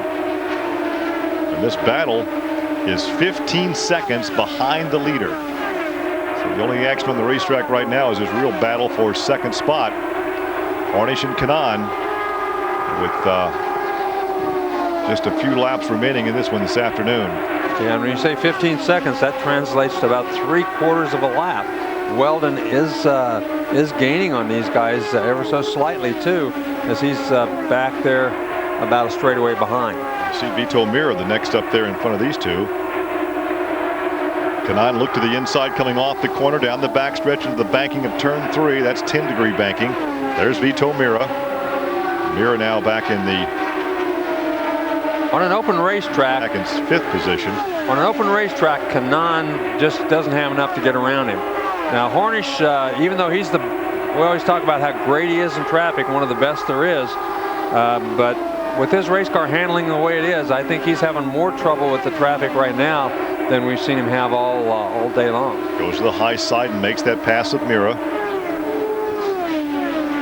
He likes that high side. He's running much better when he runs up there out of the groove, up one car length up, than he does down on the bottom. If he has to go under somebody through the corner, it makes it much more difficult on him. Well, Castroneves has led this afternoon. Hornish has led. Franchitti has led, and Weldon. But when it counts, Weldon's out in front. Well, it certainly does. Not many laps to go. And Kanaan would love to get around him, gain that second spot, but take a few more points away from Hornish. Yep. Obviously, he's thinking of that as well. I mean, he wants to help his teammate. He'd love to see he can't win the championship, but of course he's still somewhat in the hunt. If Weldon had some bad luck, Kanaan is right there with Sam Hornish as far as the point standings go. 11 laps to go. We stay on this battle for second position down the backstretch. There comes Kanaan to the inside. Still traffic playing a role. They go by Matsura, or they attempt to go by. Yeah. Hornish just, as long as he can get on the outside of him, he has a pretty good run on him. If they move up the racetrack and he has to go under him, then that's when he lost all that ground to Kanaan earlier when he had to go under a lapped car. And they've got several more cars they're going to have to lap before this thing is over with. 10 laps to go for Mr. Weldon, and still enjoying that 15-second margin now. About 3/4 of a lap. Well, Dan Weldon's been told what a huge lead he has. Take it easy. He's running about 2 miles an hour slower per lap than he was just a few laps ago. And I think that's all because the team orders have said, you know, you don't have to go up there. You don't have to lap everybody. Just stay where you're at and run your race. You're going to win this thing easy as long as you don't have a mechanical failure. Weldon would pick up his 5th win of the season. Well, and he's after a little bit of a legacy. He would like to win this thing and be the best champion they've ever had, the most wins, the most points, and so forth. Even though he will have his likeness on the Borg-Warner Trophy, he still does not get the attention that most Indy 500 champions have gotten. We talked earlier in the weekend about an autograph session in Pueblo, just south on the interstate here from this racetrack for Danica Patrick. Over 10,000 people showed up for the autograph session. Yeah, and I think that miffs him a little bit. I'm sure he's not all that happy about that. As you can see that Kanaan just went around Castroneves. He and Hornish both went around Castroneves to put Castroneves a lap behind them. And remember, Castroneves was lapped by our leader a long time ago. Well, Hornish retains that second position, some 14.3 seconds back. And there's Kanaan right behind him in 3rd as they go by the other AGR teammate, the number 7 of Herta. They've all had their share of the spotlight. They've all had their share of victory lane, but today it's going to be Dan Weldon. And the first drivers to get to victory lane to join him will be his teammates. Well, there's no doubt about it. I mean, there's a lot of camaraderie on that team. There you see Tomas Indy, he's currently in 6th. He's had an awfully good run here today. We haven't seen a lot of him. Boy, he wiggled big time there, but we haven't seen a lot of him because there's been so much other things going on. But he's had a very, very steady and a very good run here today. 4 laps to go, and there's the rock star, and that is the Delphi number 8 right in front of him, and there he goes on by Scott Sharp. Sharp back in 9th position. In fact, Scott is 2 laps off the pace, where Ingy's only a lap off the pace. But in the final waning laps of this event, there's the guy who's going to take the victory, his 5th of the year, and that would take him into a tie with Sam Hornish for the most wins in one season. That happened during the 2002 season, one of Sam's championship years. Yeah, you have to give them credit. They have done a terrific job getting that car dialed in. I mean, they were good all day long, but as the race went along, they kept tweaking a little bit more and a little bit more as the white flag comes out. There's Jimmy Kite tucked in behind him. Kite now some 6 laps off the pace, back in 17th position. Only 2 drivers out, Foyt and Briscoe. Foyt with mechanical problems, Briscoe with a crash. Wow, this has really been a fast race. Well, there are the dual checkered flags, and for the 5th time this season, Dan Weldon goes to victory lane. It's the 8th win in 13 races for Andretti Green Racing. So he ties the record for the most wins in a season, and he still has some 4 races to go to beat that record. Well, including 2 road courses, and he likes the road racing. Well, he's certainly got a good chance to break that record. First win since way back in May, but there was no question today. He was very quick. Let's go down and see if we can talk to Michael Andretti, his car owner. I'll tell you, Dan drove like a champion today, you know, and it's all hats off also to the team. You know, Klein Tool, Jim Beam team did a great job, and congratulations to Honda for the championship as well. Glad we were able to do it for him. Honda gets one today. You are 4 races away from getting your 2nd title, and Weldon extends his points lead. Exactly. It was. I told him today could be the day to really, you know, make a difference, and he drove like it did, and you know, it's awesome. Now we just gotta make sure he stays out of trouble the rest of the year. Hey, Michael, go celebrate. All right, we will. Thanks. Michael? So I don't recall, when did the tradition begin of doing donuts? Well, I'm not sure, but it's been a pretty popular thing here in the last few years. Fans seem to enjoy it. Of course, Castro and Evans began the tradition of climbing fences, and now in NASCAR competition, Tony Stewart, who leads the NASCAR point standings in this country with 5 wins in the last 7 races, of course, took that habit up in victory as well. But Dan Weldon wins number 5 here this afternoon at Pikes Peak.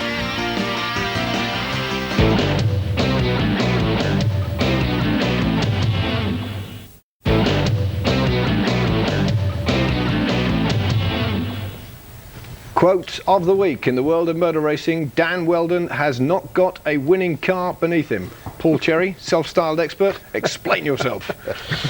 Yes, interesting comment there. I must have been misinterpreted.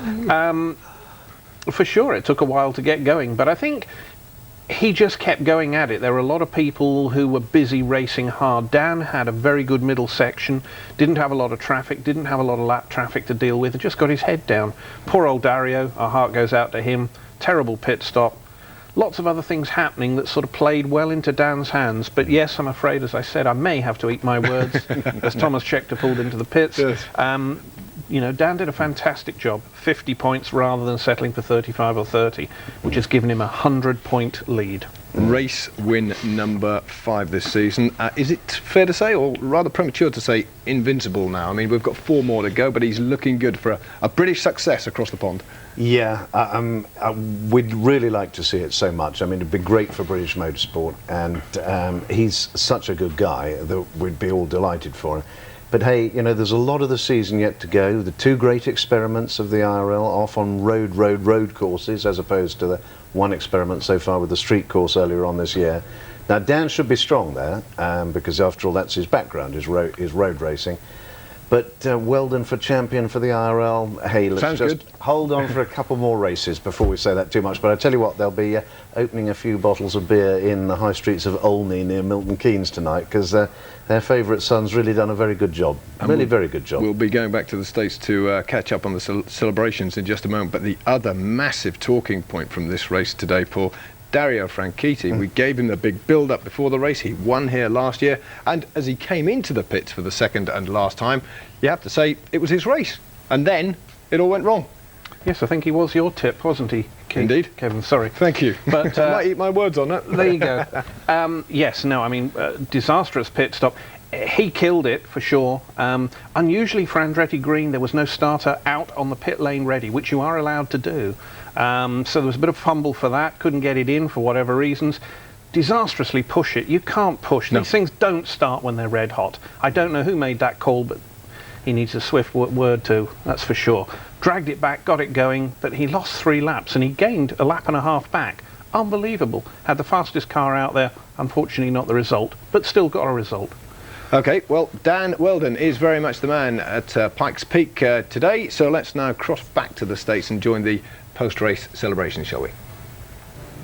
And there is the victor, and you know, in Victory Lane, as we look at Pikes Peak, the famous Pikes Peak, first seen in back 1806, as I recall. But you know, he's going to be greeted in Victory Lane not only by his car owner, but all of his teammates, and he's taking a real long, prolonged victory lane. Yeah, he certainly is. He's going to do it again. He's so happy he's going to come back and burn more rubber, do more donuts here. Wow. He sounds to me like he's about got that thing used up as it's starting to miss out. Still, oh, look at this! Look at the tires. He's definitely wore out the tires. Man, oh man, he's got the thread showing. Uh-oh, now he's gonna, what's he gonna do? Oh, he's gonna stop out climb here. the fence now? No, he's gonna stop out here. Jerry Punch is down there to do the interviews, so. Anyway. You never know what they're gonna do now. They're gonna climb a fence, just do donuts. Yeah, well, he's got to be an awful happy guy right now. But no matter what, you got to say, I mean, a couple of races I felt like his team won the race for him. I forget which race it was. It was a fuel mileage thing. They made a great decision to leave him out, and he won the race. But this race today, he won for himself. He was very fast from 100 laps on, and there's just no question about what was going to go on here. You can see his signatures on the straightaway there. Yeah, he's certainly done the Pikes Peak International with the victory celebration about to commence. Down along the front straightaway at the start-finish line, you can see all the donuts that he signed his autograph on the front straightaway. Jack Arute is down there for our Victory Lane interview. He's still taking the congratulations from all the crew members. Yeah, pretty happy guy right now, and you can't blame him. He certainly earned this. One year they set those fireworks off and had a grass fire out there where they sent them all off. So. Yeah, they set them up before the race, didn't they? Yeah, they did. They set the grass on fire. There's a fire truck out there while the race was going on. But beautiful weather here. It's either really hot or really rainy, it seems like, out here in the summertime. Today, the rain held off. Well, he's going to talk to all the crew members before he talks to Jack Arute. And there's Jack. He's getting a drink of water. Here's Michael Andretti. Michael. A big hug, and you know, he's got to be very pleased with his whole organization. They've been terrific. Wow.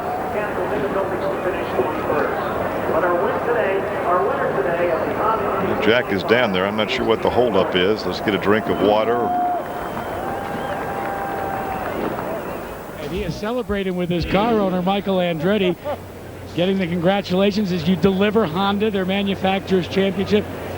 I'm not going to count races, but it's been a while since you've been in Victory Lane. What made the big difference?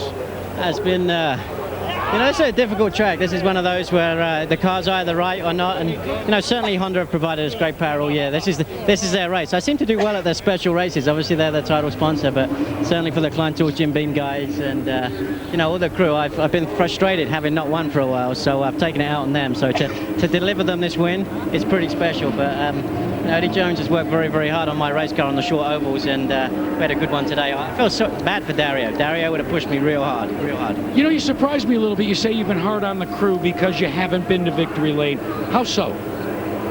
You know, it gets frustrating sometimes, especially on the super speedways when you can't quite find the speed from the car that you would like. But certainly, you know, they know it's for the right reasons. They know it's because I want to win real bad, and you know, this is a good one. Before the start of the race, Dan, your car owner, Michael Andretti, challenged you, said that this was an opportunity for you to gain some in points. How important was that little pep talk, like a coach to a football player? No, he said, this is the kind of race that can win you or lose you a championship, so be sensible and score me some points.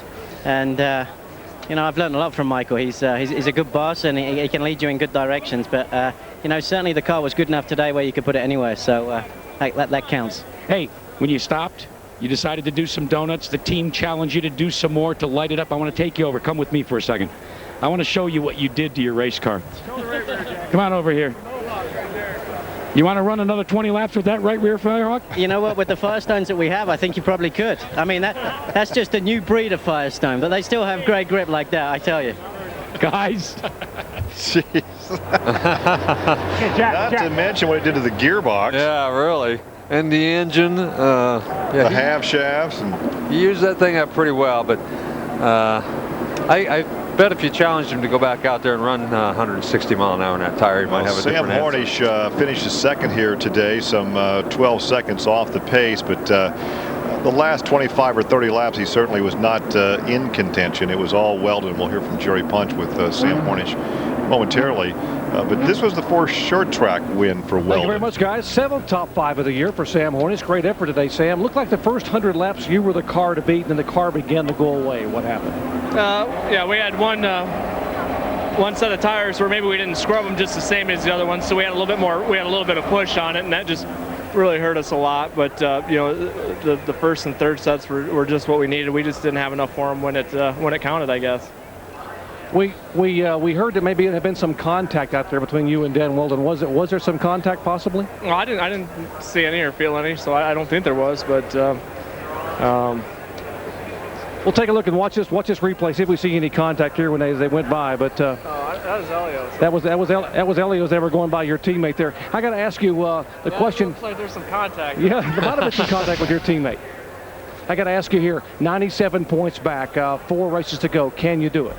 I don't know. It's yet to be seen. It's going to be tough. You know, Dan's had some great runs this year and doesn't seem to have any bad luck. So, you know, it's going to take a little bit of bad luck on his part for us to be able to do well. And I'm going to have to do really well on the road courses, which I'm really looking forward to. I think that we've got a decent shot there, and hopefully it'll be a good day for us on both of those. But, you know, we got to wait and see what happens. We just right now we're trying to get as many points to stay at least in second if we can't win this thing. Hey, good run today, bud. Thank you. Sam Hornish finishing second today and still lost 7 points to the points leader, Dan Weldon. Let's check in where Jamie is standing by with Mr. Indy. I'm actually with Sam Hornish's teammate, Elio Castroneves. Hey, the cars look the same. I know it's tough to tell, but that was actually Elio making contact out there. Those boys were pushing you 3 wide, even 4 wide at one time. Elio, take us through your race. Well, basically, we made a wrong choice in downforce compared to Sam, my teammate, and we were really low, and that was really affect us behind people. In that situation, Tony drove up, Weldon drove down, and I was basically the sandwich, you know, and it was very hard for me to keep going. One of those decisions. Actually, the middle spot is the worst to be, but we touch, Weldon and I touch, and I'm like, whoa, okay, you guys want to take each other out, take each other out, but please let me finish my race. You know, I had enough people take me off once. I don't want to get it in trouble again. We see how much you've been sweating. Obviously, starting on the pole, you led quite a few laps in the beginning, and then what happened as the race went on with your car? Well, because of the level of downforce, you know, while the tires was going off, and we just keep like, it was unbelievable. Turn 3 and 4, basically, I hardly could touch the throttle. And, well, one of those things that you finish fourth or you don't finish. So I prefer to choose the finish fourth and score more points. How about yesterday? You guys taking a gamble. The rain was rolling in. Nobody else wanted to go out the last 5 minutes of practice, but you and your teammate go out there, jump up the lap chart, and put it on the pole. Exactly. Paid off yesterday. Did not pay it off today. So, darn it, I never know when to go for it. But maybe I'm not that's why I'm not a good player in poker, you know, so that's it. Hey, good news for you. You moved up a spot in the points. You're tied in 5th now. Here we go. Let's keep going, guys. Let's go. Elio Castroneves takes home his first pole of the year. Guys? A little frustrating, though, for Hornish to finish a good second, but still lose points. Sam Hornish, they're finishing second, Tony Kanaan third, and they were the only 3 on the lead lap. And, of course, 4 drivers there a lap off the pace. But as you heard, with that victory, his 5th of the year, that opens up just that much more of a points gap. And as Hornish said, unless he has some bad luck on the part of Weldon, he can't gain it. So for his 5th win of the year, which ties the record for the most wins in one season, and he has 4 more races to attempt to break that record. And of course, we know that he likes to go well on the road courses. Victorious at St. Petersburg earlier this season on the temporary course. Next week it's Infineon Raceway at Sonoma, California, up in the Napa Valley area of Northern California. Then Chicagoland Speedway on September 11th. Watkins Glen, they've been racing at the Glen since 1948, and then they wrap up at California Speedway. So first win on a short track this season for Weldon. Now he has 2 road courses and 2 other sizable tracks to run on.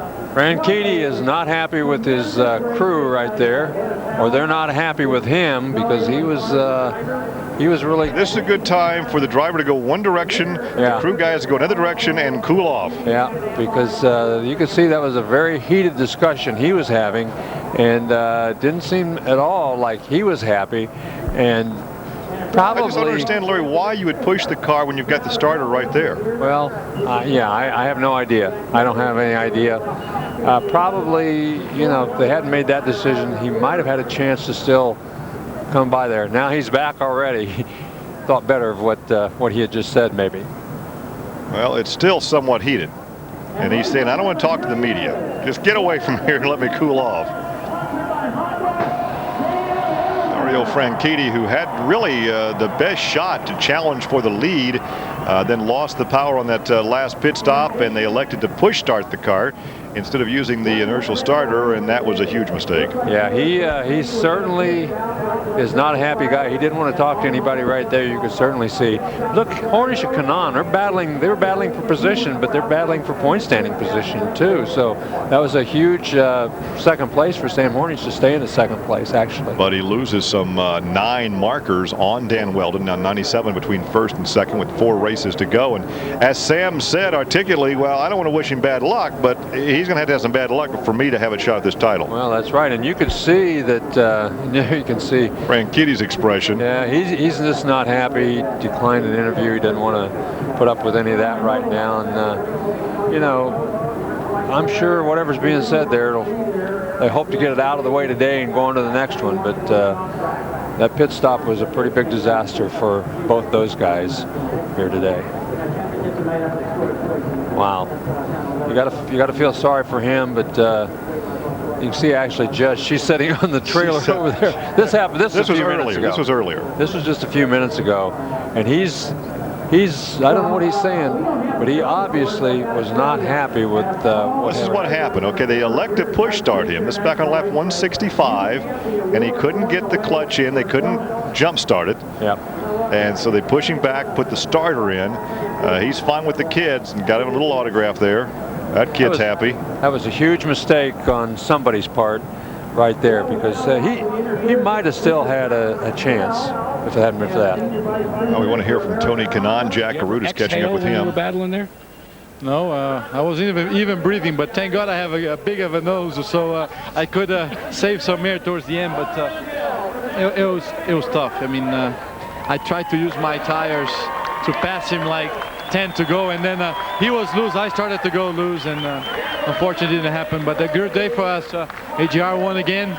Honda won the Manufacturers Championship, so we just got to get one more spot in the championship to finish 1-2. TK, I want to go back to a pass that you and your teammate, Dan Weldon, who eventually won, when you made a Marlboro Team Penske Toyota the meat of a sandwich.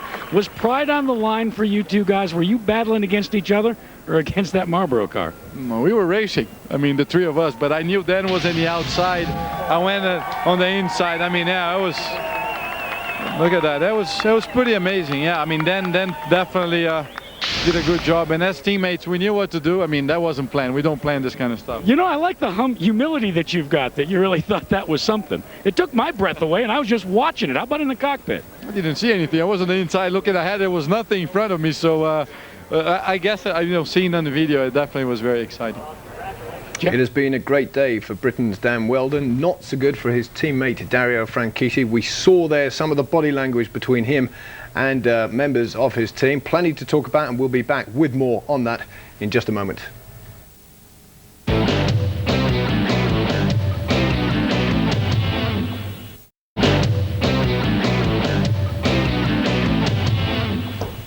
So it was all about victory lane for Britain's Dan Wheldon. It was all about the pit lane for his teammate Dario Franchitti. Paul Cherry and Chris Tate are with us. Where to start with the incident that cost Dario Franchitti the race? It was all going so well, as we said earlier, and then, Paul, this happened. Routine pit stop. Comes in, everybody pounces to work on the car. Everything going according to plan from this moment. Fuel out, let's get going. Sadly, Dario dumps the clutch and stalls it. Now, here was when it turned into a Chinese fire drill. The guy didn't get enough time to get the starter in. Pushing it, that was a fatal error. There's no way. It's easier to waste the time trying to get the starter on than pushing, because it's just never. Here we go. The clock's just ticking away.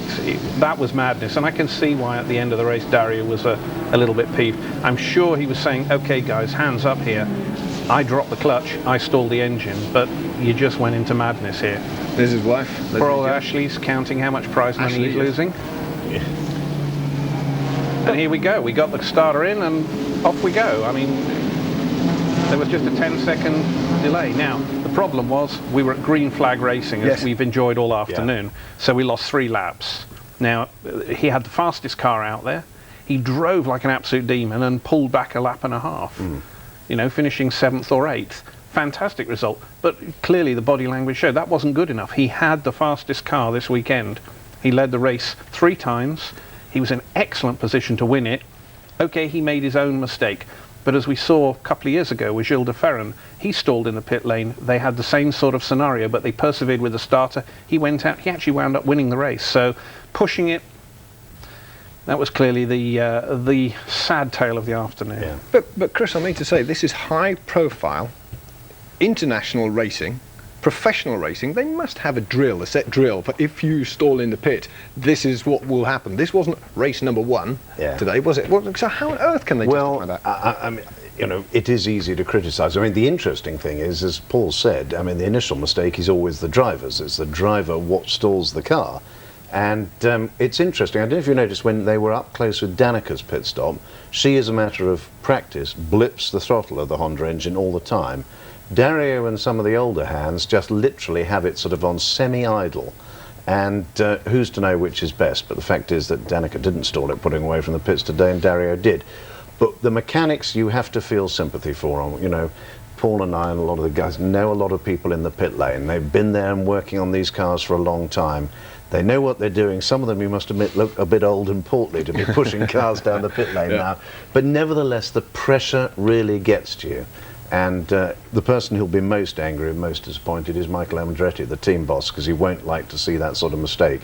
But we then saw that remarkable sequence at the end of the race, and it's nice sometimes to be able to see those things rather than just having to go straight from the podium off air, to see some of that detail. And what Dario was clearly saying to the team was, I know I made a mistake, but guys, never ever again. Because as Paul said, he clearly had the fastest car there at the track, and that's just frustrating. Also, as Dan Wheldon said, you know, it was a shame for Franchitti. He said, and I quote, he really would have pushed me hard. We could have been in for some massively barnstorming finish, couldn't we? Yeah.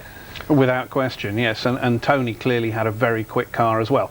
And this has been the pattern of Andretti Green. No matter where they qualify, by the end of the race, they've gathered it all up.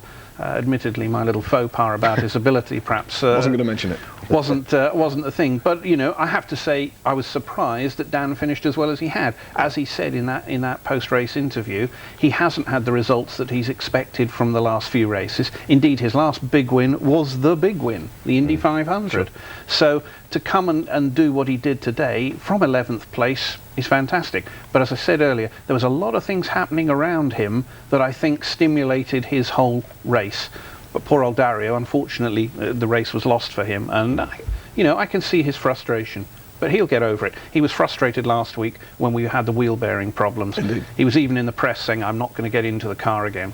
Okay, well, I'll tell you what, unusually, we haven't spoken yet this afternoon about Danica Patrick, who started, in 5th place and ended a very respectable 8th. So let's hear now what she's got to say about her race.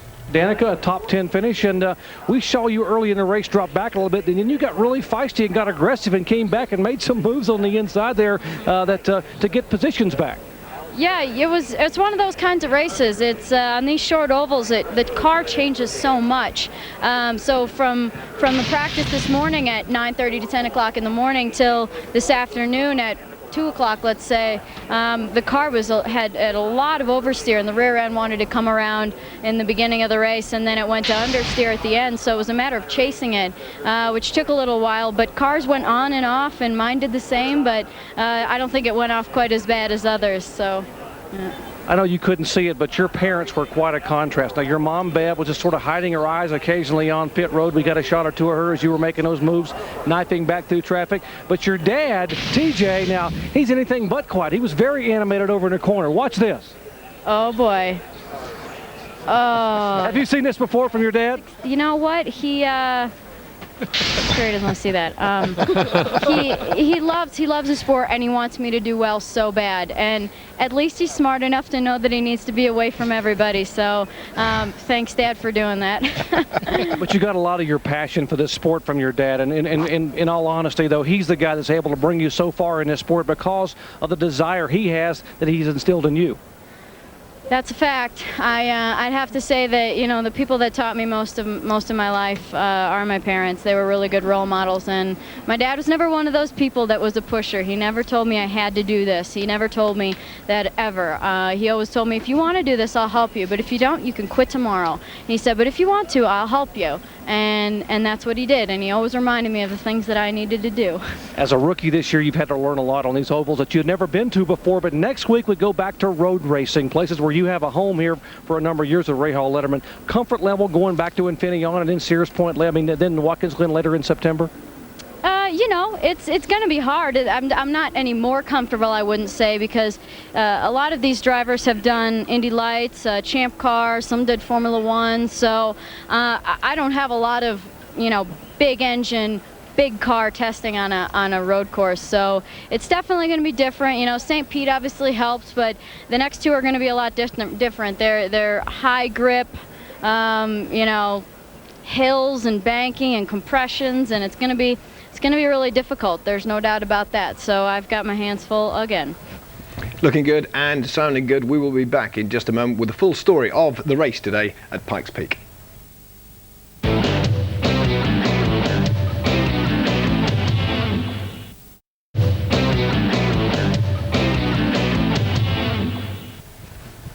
Okay, just to remind you that Britain's Dan Wheldon has taken another big step towards winning the 2005 IndyCar Series with his fifth victory of the season at Pikes Peak. We have just time, gentlemen, to reprise what was quite an eventful race, just the one set of yellows, but if we go through it in chronological order, Paul, first of all, this is how it all kind of unfolded. Yes, we started with a bit of a messy start, but we quickly got into a race in several groups, and there was a lot of three-a-side action. You know, these guys here, this is 175 mile an hour, and it's 25,000 between them in some places.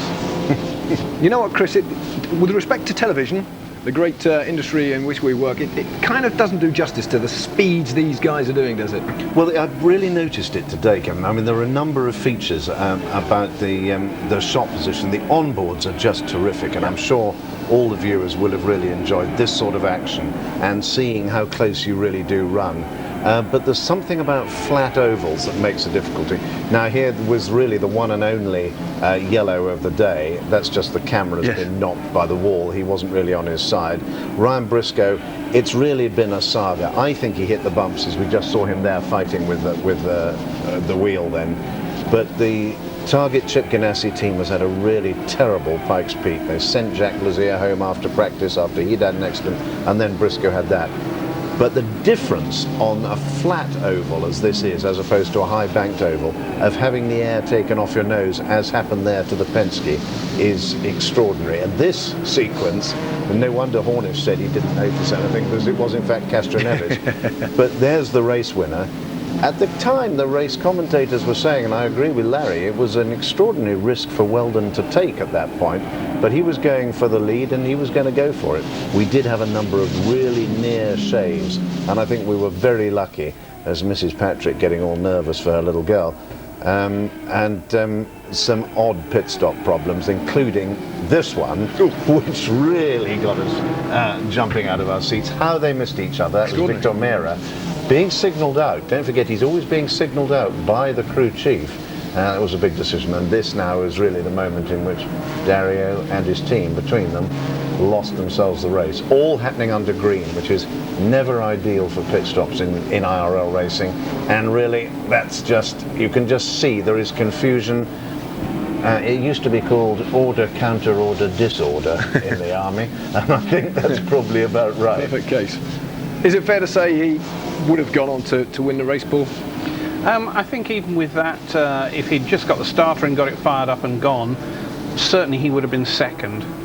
Certainly he would have been second, because you wouldn't have lost that amount of time. But this pushing forward, pushing back, that was a 20-second malarkey. By the time he got running, it was going. Poor old Ashley's devastated. Yeah. And every second feels like a minute. Well, the thing is, what you saw when they plugged it in, when they finally plugged it in, the thing fired up cleanly and he's on his way. It just, you know, as Chris pointed out, and you know, myself having had a team, it's a pressure cooker situation. People sometimes make the wrong decisions, and that was a wrong decision, but it was made at the right time. I know it sounds stupid, but that's, let's get it going, and the effort goes into it. But on the positive side, Chris, Mr. Weldon will be looking and sitting very pretty right now. Yep, not many races to go. He's probably more content about moving forward to these first two real road courses that the IRL will ever have run on after the experiment on the St. Petersburg streets right back at the beginning of the season. And for Weldon to go in with this sort of lead, he's got to be feeling strong. But hey, 50 points for a win, 100 points lead is not going to look that much.